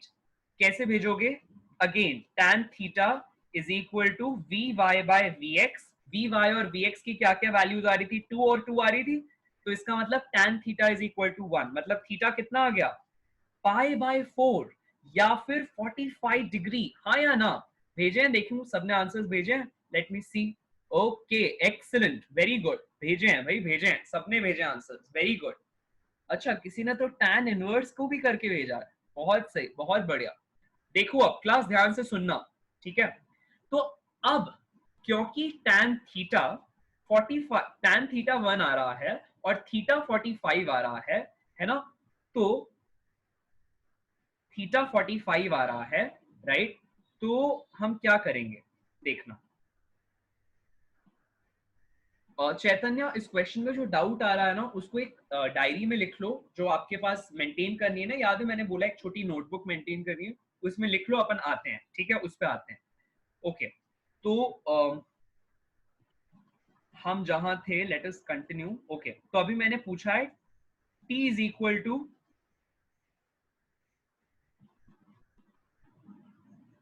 0 पर आपको डायरेक्शन बताना है, ठीक है, वेलोसिटी का। तो सपोज अब मैं वेलोसिटी का डायरेक्शन जब 45 लिख रहा हूं, इसका मतलब क्या है? इसका मतलब ये है कि पार्टिकल के लिए जो भी वेलोसिटी है, राइट, पार्टिकल के लिए जो भी वेलोसिटी है, अगर मैं एक्स वाई प्लेन पर मार्क करूं, एक्स वाई प्लेन देखो ऐसा, ये पार्टिकल कहां से थ्रो किया गया था, ओरिजिन से, है कि नहीं? वो पार्टिकल कहां से थ्रो किया गया था, ओरिजिन से। याद आ रहा है वो कहां था, t इज इक्वल टू 0 पर, ओरिजिन पर था, राइट। और उसकी वेलोसिटी क्या थी, 2,2 थी। मतलब अगर ये x एक्सिस है, ये y एक्सिस है, तो वेलोसिटी कुछ इस तरह से है ओरिजिन पर, राइट, ये v है। और इसका x एक्सिस के साथ डायरेक्शन कितना है, 45 डिग्री है। ये मीनिंग है क्लास, ये मीनिंग है, this is what it means. और ये जो वेलोसिटी है, इसकी इसकी वैल्यू कितनी आ रही है, 2√2, है ना, मीटर पर सेकेंड। कब, t is equal to 0 seconds पर। ये t is equal to, at t is equal to 0, particle origin पर था, याद आ रहा है, पार्टिकल ओरिजिन पर था, और उसकी वेलोसिटी का डायरेक्शन अभी अभी आपने फाइंड किया, कितना आ रहा है, theta is equal to 45 degree. कैसे आ रहा है, हमने अभी अभी vx निकाला और vy निकाला, है ना, वो वैल्यूज कितनी आ रही थी, 2 और 2, इनको आपने डिवाइड किया तो अपन के पास tan थीटा की वैल्यू आ रही है 1। क्लियर हो रहा है क्लास सबको? इसको लिख लो, ये जो डायग्राम मैंने बनाया है ये बना लो, and raise your hands. Yes class, raise your hands as soon as you're done with this entire approach.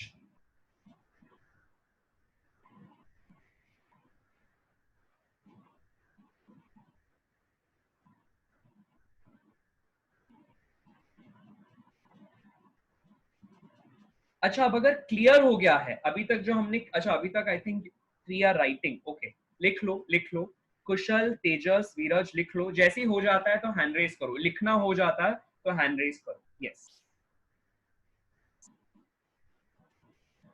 जैसे ही लिखना हो जाता है तो हैंड रेज करो। यस क्लास,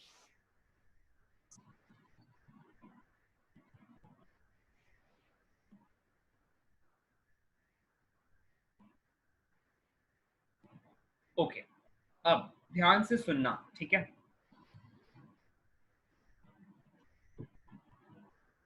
हमने डायरेक्शन ऑफ वेलोसिटी देखा, वेलोसिटी और पोजीशन देखा कैसे निकालना है अलग अलग टाइम पे। इसी सवाल में एक और रोचक मोड़ लेकर आते हैं। क्या? मैं कहता हूं अब फाइंड आउट, मैं कहता हूं कि भाई अब find out what is the trajectory of the particle. लिखो अपने पास कॉपी में क्वेश्चन लिखो, what is the trajectory of the particle.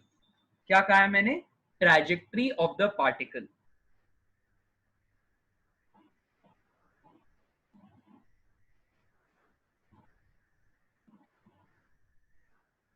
आपसे पूछा जा रहा है पार्टिकल की क्या ट्रैजेक्टरी है, ये बताइए। Class, you can bring your hands down, ठीक है, अपने हैंड्स डाउन रख सकते हैं, थैंक यू। ओके, तो पार्टिकल की क्या ट्रैजेक्टरी है ये बताना है। ट्रैजेक्टरी मतलब एक्स और वाई का रिलेशन बताना है। ट्राई करो, इस सवाल को ट्राई करो, मैं ही बता दूं या ट्राई करना है? चलो ट्राई करो, एक बार ट्राई करो, नहीं बनता है तो मैं बता देता हूँ। पार्टिकल के लिए आपको ट्रैजेक्टरी बताना है। ट्रैजेक्टरी का मतलब होता है एक्स और वाई के बीच में रिलेशन। देखो निकाल सकते हो क्या? Let's see if you can do it. Challenge है आपके लिए। Yes, go ahead.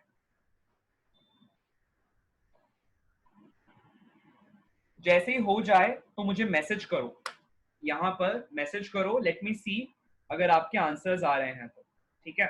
हाँ, yes class, get going. Particle के लिए ट्रैजेक्टरी, या ट्रैजेक्टरी का मतलब होता है एक्स और वाई कैसे चेंज हो रहे हैं, एक्स और वाई के बीच का रिलेशन चाहिए। मतलब टी को एलिमिनेट करना है क्लास, टी को एलिमिनेट करना है, टी को एलिमिनेट करना है, टी होना ही नहीं चाहिए सवाल में, टी गायब कर दो। बेसिकली एक्स और वाई के बीच में रिलेशन निकालना मतलब एलिमिनेट टी। देखो कर पाते हो क्या? तेजस ने जवाब दिया है। Tejas, you are close to the right answer, और थोड़ी सी और, थोड़ा सा कुछ और दिमाग लगाओ, आ जाएगा आंसर। ओके, कुशल का भी आंसर आया है। ओके ओके, कुशल का जवाब थोड़ा नजदीक है ना, नजदीक है सही जवाब के, बट फिर भी थोड़ी सी और कुछ सोचो कुशल। आ जाएगा, आंसर आ जाएगा। बाकी सब भी सोचो, हमको टी को एलिमिनेट करना है। हिंट दूं एक? हिंट दूं? ओके चलो हिंट लिखो। हिंट ये है कि भाई अब सर एक हिंट दे रहे हैं, ध्यान से सुनना, सबकी आंखें ऑन द स्क्रीन, ध्यान से देखो। क्या मैं t is equal to Y by two लिख सकता हूं? क्या मैं t is equal to Y by two लिख सकता हूं? अगर हाँ, ट्राई करो अब। क्या मैं t is equal to Y by two लिख सकता हूं? अगर हाँ तो अब ट्राई करो।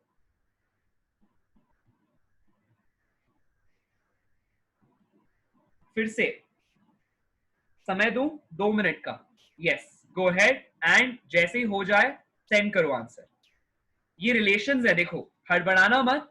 दो रिलेशंस है एक्स और वाई के बीच में टाइम के साथ। मैं कह रहा हूं कि भाई आप t is equal to Y by two लिख सकते हो इस एक्सप्रेशन से।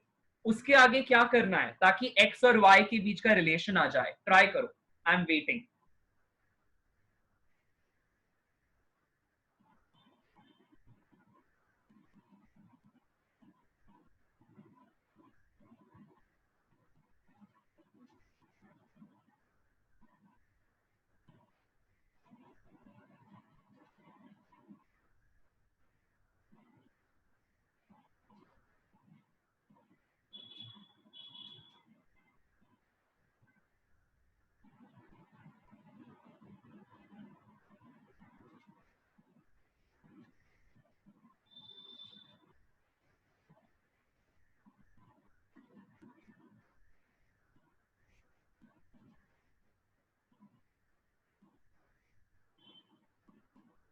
ट्रैजेक्टरी ऑफ द पार्टिकल निकालनी है ना?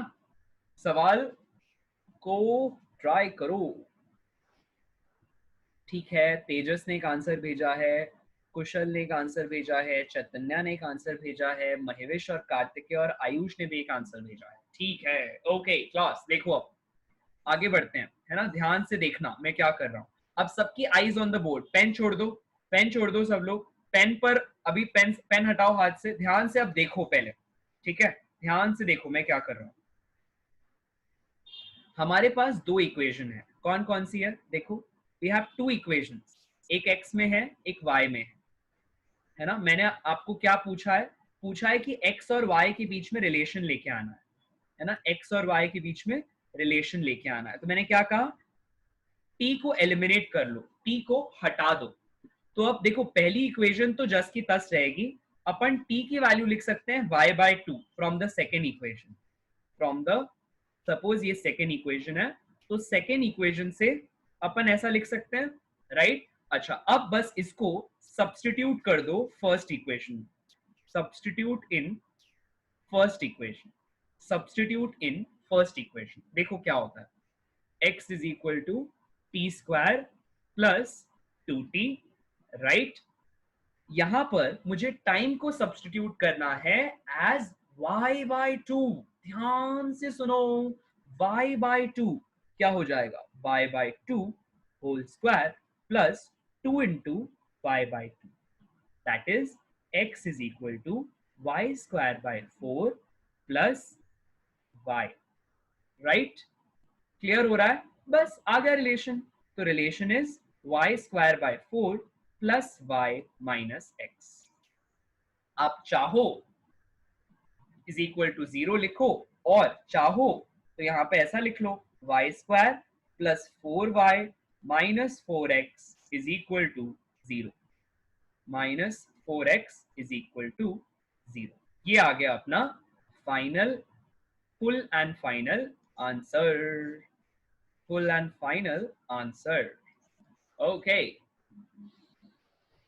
ध्यान से देखो मैंने क्या किया, टाइम को एलिमिनेट करना है। तो जो टाइम की वैल्यू है y के टर्म्स में, वो मैंने फर्स्ट इक्वेशन में सब्स्टिट्यूट कर दिया, जिससे x और y के बीच में रिलेशन आ गया, और इसको मैं कह रहा हूं trajectory of the particle. Trajectory का क्या मतलब है? ट्रैजेक्टरी का मतलब है path taken by the particle या path followed by the particle. इसको लिख लो सब लोग अपने पास। What is trajectory? It is the path followed by the particle. Path followed by the particle is called trajectory. लिख लो अपने पास, लिख लो इसको सभी लोग। Path followed by the particle is called trajectory. लिख लो। क्लियर है क्लास सबको? जैसे ही ये सवाल आपने लिख लिया है, जैसे ही ये सवाल आपने अपने पास लिख लिया है, हैंड रेज करना। ये जो फाइनल जवाब है अगर आपने अपने पास लिख लिया है तो हैंड रेज करना। Raise your hands as soon as you are done with writing this question. I am waiting. Yes class.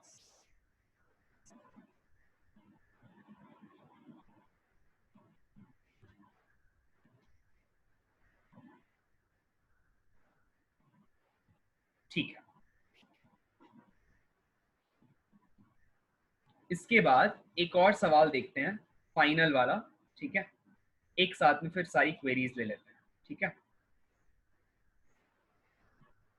अगर आपको क्लियर हो गया है, अगर ये सवाल क्लियर हो गया है, ये जवाब क्लियर हो गया है, ये कॉन्सेप्ट क्लियर हो गए हैं कि कैसे ट्रैजेक्टरी सर ने निकाली, कैसे डायरेक्शन सर ने निकाला, कैसे वेक्टर फॉर्म में लिखा, सर ने कैसे मैग्नीट्यूड निकाला, और ये जो मैंने ऊपर लिखा है ना क्लास, सबसे ऊपर देखो ये, आई विल हाईलाइट इट, एक minute, so maybe I will bring my spotlight here. देखो ये जो मैंने लिखा है, अगर ये आपको क्लियर हो गया है, इफ दिस इज क्लियर, है ना, और जो भी हमने अभी पढ़ा है, trajectory, magnitude, direction, vector form, कैसे पोजीशन को अलग अलग टाइम पे सर ने निकाला, टाइम यहाँ पर एक्स टी के टर्म्स में दिया हुआ तो बस सर ने वहां पे टी की वैल्यू सब्स्टिट्यूट कर दिया और उससे क्या निकाल लिया सर ने, पोजीशन वेक्टर निकाल लिया। तो अगर ये सारी बातें दिमाग में एकदम खुल गई है, क्लियर हो गया है, you can bring your hands down. Okay, yes, your part now. Bring your hands down। अगर जो भी हमने सवाल में पढ़ा, if that is clear, bring your hands down। Yes।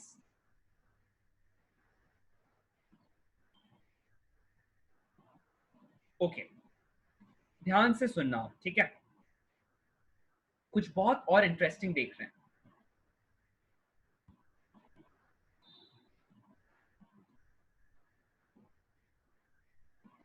Final सवाल देखते हैं और फिर क्वेरीज लेते हैं आप लोग, ठीक है।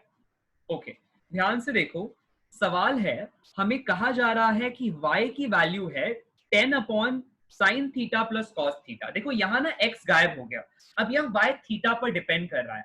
आप लोग देख रहे हो मैं कैसे आप लोगों को अलग अलग अलग अलग अलग तरह के सवाल दे रहा हूँ। कभी y थीटा पे डिपेंड करता है, कभी x टाइम पे डिपेंड करता है ना, कभी y x पे डिपेंड करता है। तो अलग अलग तरीके से मैंने आपके लिए कभी y को वेरी कराया विथ x, कभी y को वेरी कराया विथ थीटा, कभी x और y दोनों को वेरी कराया विथ टाइम। मैंने क्या किया है क्लास, इसमें मैंने क्या किया है, मैंने हर बार जो इंडिपेंडेंट वेरिएबल है ना उसको बदल दिया है। इंडिपेंडेंट वेरिएबल कभी थीटा है तो कभी x है ना, कभी वो टाइम है। अलग अलग जगह पर अलग अलग टाइम पर थीटा, t या x को मैंने इंडिपेंडेंट वेरिएबल की तरह लिया है। क्लियर हो रहा है? ठीक है, ध्यान से देखो, यहां पर y थीटा पर डिपेंड कर रहा है ना। अपन ऐसा लिखते हैं, let y is equal to 10/z। मतलब मैंने मान लिया कि y is equal to 10/z या फिर z is equal to sine theta plus cos theta. ये सवाल हमने किया था क्लास में, याद करो। हमें मिनिमम वैल्यू ऑफ y खोजना है, मतलब z को मैक्सिमाइज करना है, मैक्सिमा खोजना है z का। कहां पर आएगा मैक्सिमा? वहां आएगा जहां D Z by D theta कैसा होगा, 0। उस जगह पर z किसके इक्वल हो जाएगा, अपनी मैक्सिमम वैल्यू के। याद रखो, जब भी थीटा 0 है तब z या तो मैक्सिमम हो सकता है या मिनिमम हो सकता है। आप चेक कर सकते हो कि मैक्सिमम है या मिनिमम है। अपन कंडीशंस जानते हैं कि मिनिमा पर डबल डेरिवेटिव पॉजिटिव होता है, मैक्सिमा पर डबल डेरिवेटिव नेगेटिव होता है। इसका मतलब जरूर यहाँ डबल डेरिवेटिव नेगेटिव आने वाला है, क्योंकि यहाँ पर मैक्सिमा की बात हो रही है। किसके मैक्सिमा की? z के मैक्सिमा की। क्लास याद रखो, किसके मैक्सिमा की? z के मैक्सिमा की। क्यों? आप पूछ सकते हो क्यों? क्योंकि मैं आपको बता चुका हूं। देखो ये डिनोमिनेटर में है z, तो अगर ये मैक्सिमम होगा तो y कैसा होगा, मिनिमम होगा। सिंपल ऑब्वियस बात है, करेक्ट। ठीक है, अब dz बाई डी थीटा की वैल्यू यहां से निकालो, क्या आ जाएगी, साइन थीटा का differential cos theta. Cos theta का डिफरेंशियल माइनस साइन थीटा, ठीक, क्लियर। इसको इक्वेटिंग टू जीरो करो, क्या हो जाएगा, tan theta is equal to 1, मतलब theta is equal to 45 degree. क्या मतलब है इसका, इसका मतलब है थीटा वो वैल्यू है, थीटा 45 की वो वैल्यू है, या 45 थीटा की ऐसी वैल्यू है जिस पर z कैसा हो रहा है, मैक्सिमम हो रहा है, और अगर z मैक्सिमम हो रहा है तो y कैसा हो रहा है, मिनिमम हो रहा है, y कैसा हो रहा है, मिनिमम हो रहा है। तो y को मिनिमम बना लो, देखो कैसा आएगा, y is equal to 10 by z maximum, और z को मैक्सिमम करने के लिए क्या करना है, थीटा को 45 डालना है क्लास, थीटा को 45 डालना है, सब्स्टिट्यूट करो, sine 45 plus cos 45, right, which brings me 10 by 1 by root 2 plus 1 by root 2, that is 2 by root 2, correct, 2 by root 2, तो आंसर क्या आ गया, 5 by root 2 is the minimum value of y, 5 by root 2 is the minimum value of y। अगर आप चाहो तो cross check कर लो, dz by d theta कैसा आया है, यह आया है, तो इसकी value d2 by d2z by d theta square, double derivative निकालो, देखो क्या आएगा, cos थीटा का माइनस साइन थीटा, उसके बाद माइनस है ही, देखो dz by d थीटा कितना आया था, cos theta minus sine theta, इसको मैंने सेकेंड टाइम डिफरेंशिएट किया, तो ये आएगा एक्सप्रेशन। अब at theta is equal to pi by 4, check करो, देखो ये आंसर पूरा का पूरा नेगेटिव आएगा, नेगेटिव आ रहा है, इसका मतलब z क्या है, अपना मैक्सिमा अटेन कर रहा है, z अपना मैक्सिमा अटेन कर रहा है, z मैक्सिमा अटेन कर रहा है, इसका मतलब क्या हो गया, y क्या अटेन कर रहा है, मिनिमा दिख रहा है, क्यों, क्योंकि y और z एक दूसरे के इनवर्सली प्रोपोर्शनल हैं, y और z एक दूसरे के इनवर्सली प्रोपोर्शनल है, इसीलिए जब z मैक्सिमम है तो y मिनिमम है। क्लियर हो रहा है क्या क्लास, राइट, राइट। अगर ये सवाल आपने अपने पास बना लिया है तो you can raise your hand, yes class, अगर आपने ये सवाल अभी मेरे साथ यहां बनाया है, you may raise your hand, raise your hand if you have solved this question, yes।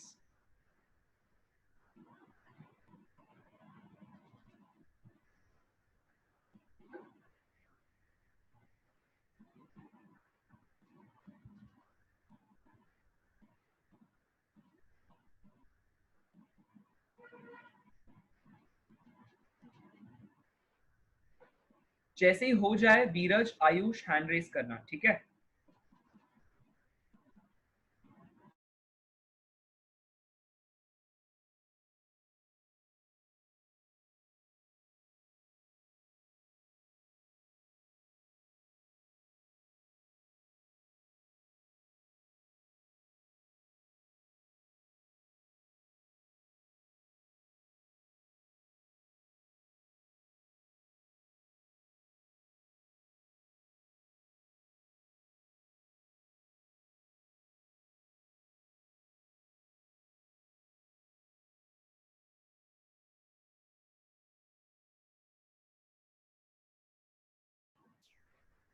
All right, ठीक है। अब हमने क्योंकि सारे क्वेश्चंस को एक एक बार देख लिया है, अब एक एक करके क्वेरीज लेते हैं, यहाँ पर आज की क्लास समाप्त होती है, ठीक है। अब अगर किसी को जल्दी है अगली क्लास पे पहुंचने की तो they can log out and leave, बाकी लोग रुकेंगे, ठीक है, okay, yes, so we can take questions one by one, ठीक है। तो इसी सवाल से शुरुआत करते हैं, अगर कोई इस सवाल में डाउट हो तो पूछो, यस क्लास गो अहेड, तो हैंड रेज करो अगर कोई क्वेरी हो इस सवाल में, यस क्लास, बाकी लोग हैंड डाउन कर लेंगे, बाकी लोग हैंड डाउन कर लेंगे, कोई क्वेरी हो तो you can raise your hand, yes, ठीक है, ओके, हाँ राहुल बोलो। सर हमें पता है कि साइन थीटा और कॉस थीटा की मैक्सिमम वैल्यू 1 होती है, तो अगर हम लोग वो वैसे डायरेक्ट पुट करके देखेंगे तो आंसर 5 आता है ना। लेकिन क्या साइन और कॉस अलग अलग एंगल के लिए लिए जा रहे हैं या सेम एंगल के लिए लिए जा रहे हैं? देखो ध्यान से Rahul, sir same. Same angle के लिए लिए जा रहे हैं, लेकिन साइन थीटा मैक्सिमम किस वैल्यू के लिए होता है? किस वैल्यू के लिए होता है बताओ? सर साइन 90 के लिए। और कॉस थीटा मैक्सिमम किस वैल्यू के लिए होता है? 0 के लिए। तो एक ही क्वेश्चन में तुम थीटा को 0 भी और 1 भी कैसे डाल सकते हो, ये सवाल है राहुल, है ना? तो थीटा को Yes. अपन को एक ऐसी वैल्यू लेनी है जिससे साइन और कॉस का सम मैक्सिमम हो जाए, यही तो फंडा है, इसीलिए तो ये कर रहे हैं। और वो वैल्यू 45 आ रही है, इसका मतलब जब थीटा 45 है तब साइन और कॉस का सम मैक्सिमम हो जा रहा है। ऑल्दो साइन और कॉस इंडिविजुअली मैक्सिमम कब होते हैं राहुल? इंडिविजुअली मैक्सिमम कब होते हैं? जब साइन 90 रहता है एंड कॉस 0। राइट, लेकिन वो दोनों को अगर मैं सम कर दूं, एक नया फंक्शन बन गया राहुल। अब एक नया फंक्शन बन गया sign theta plus cos theta. अब ये नया फंक्शन मैक्सिमम कब हो रहा है? थीटा इज इक्वल टू 45 पर, 45। है ना? यस क्लियर हो रही सर। है बात?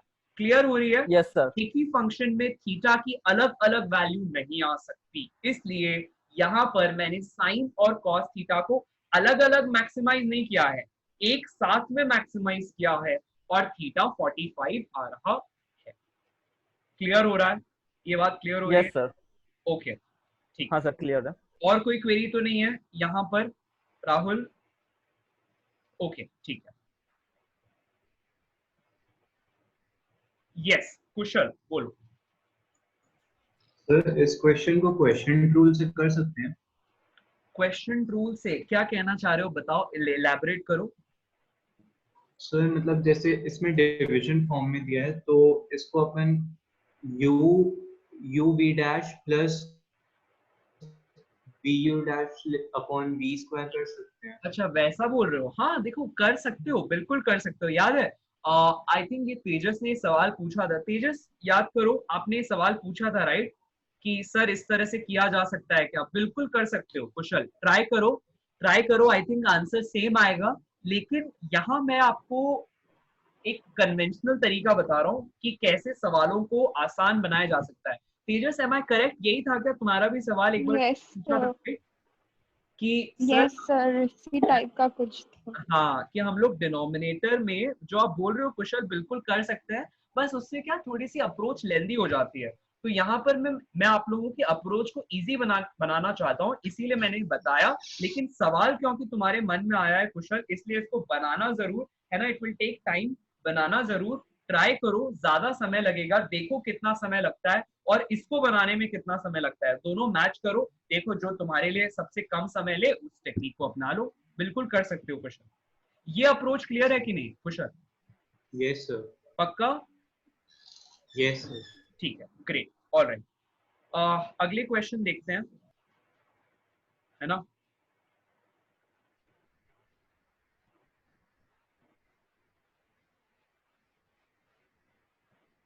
इसका पिछला वाला question I am getting to there, एक मिनट, है ना? So I save this.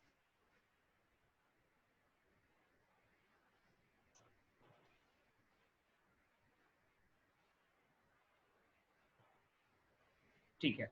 अच्छा, इस सवाल में जो हमने इसके पहले वाले क्वेश्चन में जो किया, पोजीशन वेक्टर या एक्स और वाई का वेरिएशन, वहां कोई डाउट कोई दिक्कत तो पूछ लो, या एक काम करते हैं, हाँ चलो यही बता लो। Yes, anyone, any query with that in this question? No queries? ठीक है। अगला सवाल देखते हैं इसके पिछले वाला, राइट? सो हाँ, ये सिग्निफिकेंट फिगर्स वाला हमने एक सवाल किया था, इसमें कोई क्वेरी तो नहीं है? अगर है तो पूछ लो। Yes class, any raise of hands for this? Okay, next देखते हैं।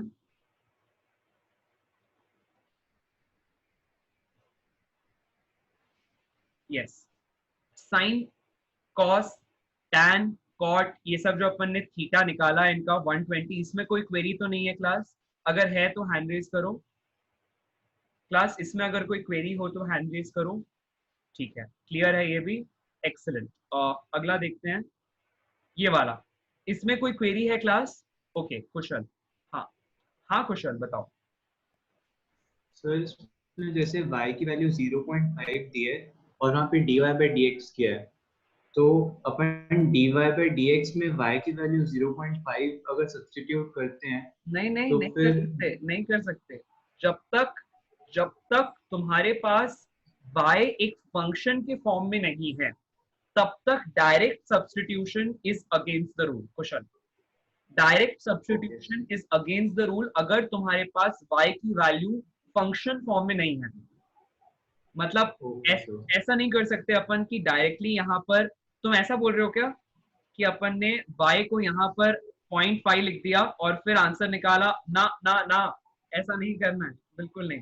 वैसे बहुत अच्छा सवाल है, क्रिएटिविटी दिखा रहा है दिमाग की, बट देन यहाँ ऐसा नहीं करना है question, it will spoil the approach of the entire question. General strategy ये है कि जब तक y, कुशल ध्यान रखना, जब तक y फंक्शन फॉर्म में नहीं है तब तक आप इसको डिफरेंशिएट नहीं कर सकते। Only when it is in function form तभी आप डिफरेंशिएट कर सकते हो। अगर ये सपोज मैं कहता हूं at suppose t is equal to 2, y की वैल्यू 6 है, तो क्या इसका डिफरेंशिएशन 0 लिखोगे? कुशल, क्या इसका डिफरेंशिएशन 0 लिखोगे? ना, बिल्कुल नहीं। याद करो, ये मैंने आप लोगों को पहले भी बताया डिफरेंशिएशन कराते वक्त कि पहले आप y का फंक्शन लिखोगे। सपोज y दिया हुआ है x² + 2x, है ना, तो यहां से पहले dy by dx निकालोगे। क्या निकालोगे? dy by dx निकालोगे। जैसे ये सपोज अपन x कर लेते हैं, ठीक है, y और x का वेरिएशन ले रहे हैं, तो dy by dx करोगे, इसकी वैल्यू आएगी 2x + 2। कितनी आएगी कुशल? 2x + 2। 2x + 2। अब बताओगे कि भाई एट जैसे x इज इक्वल टू 2 या वॉट एवर, अब इसके बाद तुम सारी कैलकुलेशन करोगे। समझ में आ रहा है कुशल कि direct yes sir. y is equal to 6 पर dy by dx 0 ऐसा नहीं आएगा, है ना। y इज इक्वल टू 6 पर तुमको अगर निकालना है तो कैसे करोगे? देखो इधर, एक मिनट, है ना। तो अब यहाँ क्या करोगे? पहले इस जगह पर y इज इक्वल टू 6 डालोगे, तो इक्वेशन क्या आ गई कुशल? x² + 2x - 6 equal to 0। आ रही है ये इक्वेशन? Yes sir. अब यहां से तुम क्वाड्रेटिक इक्वेशन सॉल्व करके, है ना, फॉर्मूला लगाओगे x is equal to -b + √b² - 4ac upon 2a, है ना। ये फॉर्मूला डालोगे, यस x की वैल्यू निकालोगे, उस x की वैल्यू को यहां डालोगे, क्योंकि ये वो x की वैल्यू है कुशल, ये वो x की वैल्यू है जहां y कितना आ रहा है, जहां y कितना था? 6 था। कितना था कुशल? 6 था। तो उस 6 पर पहले तुम x निकालोगे और उस x को यहां सब्स्टिट्यूट करोगे ताकि dy by dx आ सके। कहां पर? y इज इक्वल टू 6 पर। क्लियर हो रहा है कुशल? Yes sir. पक्का? Yes sir. हमेशा फंक्शन फॉर्म से जाना है कुशल, हमेशा फंक्शन फॉर्म से जाना है, ठीक है। Okay, yes. और कोई डाउट तो नहीं है इस सवाल में? नो। ओके, तुम्हारी आवाज काफी लो लग रही है कुशल, एनर्जी में। आर यू श्योर दैट तुमको कोई और सवाल नहीं है? अगर अभी भी संतुष्ट नहीं हो तो पूछो कुशल। नो सर, क्लियर है। पक्का? Yes sir. ठीक है। Anybody else? कोई और सवाल इसके पहले जो हमने डिस्कस किया हो उसमें कोई डाउट हो तो हैंड रेज करो। इसके पहले का कोई भी सवाल, ओपनिंग ऑल द क्वेश्चंस, देख लो, अपनी कॉपी पलट लो, लेक्चर कॉपी पलट लो, आपके पास जो नोट्स वाली मैंने जो डायरी बनवाई है जिसमें आप डाउट लिखते हो, आई थिंक चैतन्य आपको कहीं कुछ पूछना था बीच में ना, उसको पलट लो और जो जो डाउट्स हो देखो, I am waiting for you, पूछ लो। Yes class.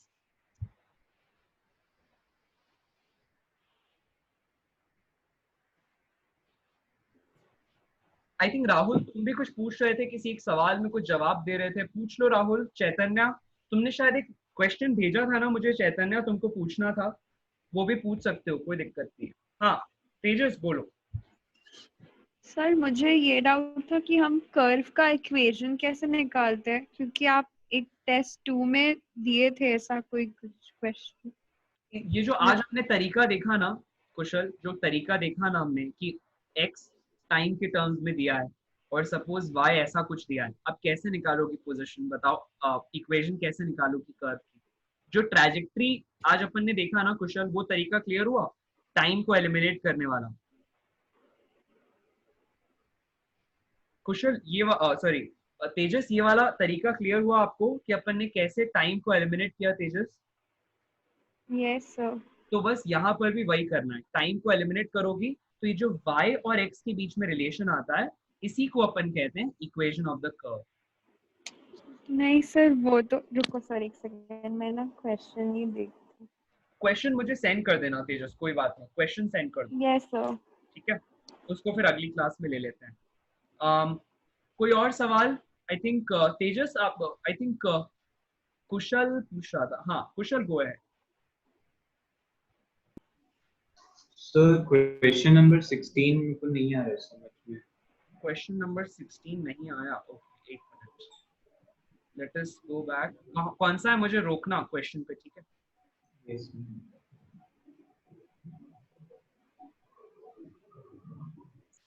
और सर अपन ने ये वाला क्वेश्चन भी सॉल्व नहीं किया था, स्क्रू गेज वाला। अच्छा स्क्रू गेज वाला रहा है, ठीक है, कर लेंगे नेक्स्ट क्लास में करते हैं। और कोई सवाल कुशल? सर इसके पहले वाला ये वाला और पहले this one Kusal? Yes sir. ठीक, देखो देखो सिंपल है कुशल, है ना? इसमें क्या पूछना है पहले, कुछ अगर कोई स्पेसिफिक डाउट हो तो पूछो पहले। यस कुशल? नहीं सर आंसर नहीं आ रहा है इसका, बस वही प्रॉब्लम। अच्छा आंसर नहीं आ रहा है। अच्छा क्लास, ये क्वेश्चन किस किस ने सॉल्व किया है घर पे मेरे बताने के बाद, और किस किस का एक 4 में से एक ऑप्शन आ रहा है? मैं आप लोगों को राइट आंसर्स भेज दूंगा, राइट? बट पहले मुझे बताओ आप लोगों में से किस किस ने ये क्वेश्चन घर पे सॉल्व किया है और किस किस का आंसर आया है? अगर आया है तो हैंड रेज करो। यस क्लास, किस किस ने इस क्वेश्चन को ट्राई किया है घर पर, हैंड रेज करो। आज आप लोगों ने सबने हैंड रेज किया है ना?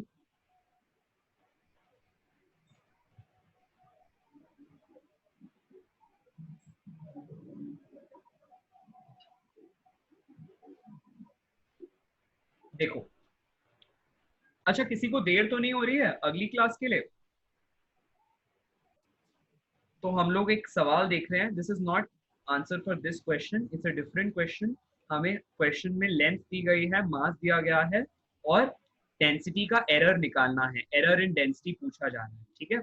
This is in metres, this is in KG, ठीक है? तो अब क्या लिख सकते हैं हम लोग, delta M upon L cube, देखो मैं मल्टीप्लाई कर रहा हूँ अंदर की तरफ, ठीक है? Plus 3 times of delta L into M by L power 4, ऐसा लिख सकते हैं क्या कुशल? Yes sir. ठीक है, अब बस वैल्यू सब्स्टिट्यूट करो, आई बिलीव आंसर आ जाने चाहिए। तो you have delta rho is equal to delta M, देखो यहाँ से डेल्टा एम क्या डालोगे कुशल, ये डालोगे, है कि नहीं? This Yes, is sir. तो डेल्टा एम इज 0.1, राइट? और एल इज दिस 0.5, तो 0.1 अपॉन 0.5 का cube, right? Plus 3 times of delta L, मतलब ये 0.01 है ना, तो इंटू 0.01 इंटू एम, एम कितना है 1 है ना, होल बाय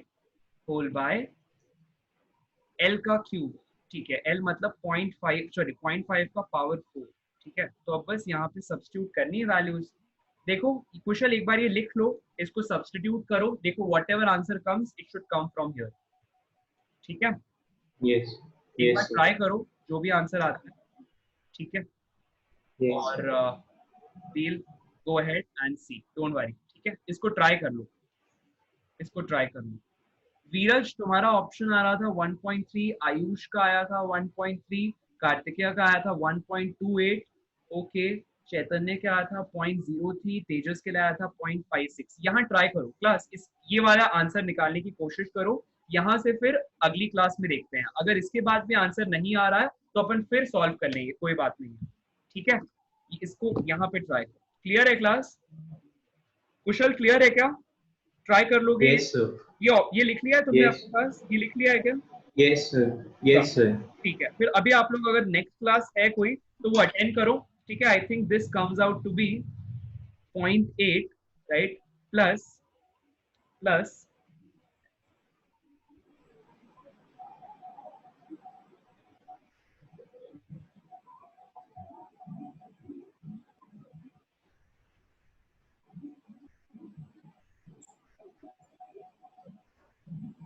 इसको चेक करो कितना आता है। I think this will come out to be 0.8 plus 0.48, right, that is 1.28, और 1.28 को आपको राउंड ऑफ करके लिखना था 1.3, तो 1.3 was the right answer question. Clear हो रहा है क्या question? Okay sir, yes sir, हो गया, क्लियर हो गया, एकदम डाउट क्लियर है? Yes sir. ठीक है, हो सकता है कोई कैलकुलेशन मिस्टेक हुई होगी, कोई बात नहीं। अब क्लियर है ना एकदम अच्छे से? Yes sir. क्लास बाकी सबको क्लियर है? कोई डाउट तो नहीं रह गया? किसी को कुछ हो तो पूछ लो। ओके, चैतन्य आपको एक क्वेरी था, लेकिन आपकी अभी क्लास है तो I will not stop anybody, ठीक है। आप लोग अपनी अगली क्लास अटेंड कीजिए। अपन लोग इस यहाँ के बाद जो भी क्वेरीज है उसके लिए फिर से मिलते हैं, डोंट वरी, ठीक है। आयुष आपको कुछ पूछना है? चैतन्य आपको कुछ पूछना है? जिसकी कोई भी क्लास हो वो लोग एग्जिट कर सकते हैं, जिसकी कोई क्लास अभी नहीं है वो रुक के डाउट पूछ सकता है, कोई दिक्कत नहीं है, we'll wait. Yes class, anyone? Anyone? Chaitanya अभी आपकी क्लास है ना? ओके, कार्तिकेय, हाँ हाँ कार्तिकेय बोलो। ओके,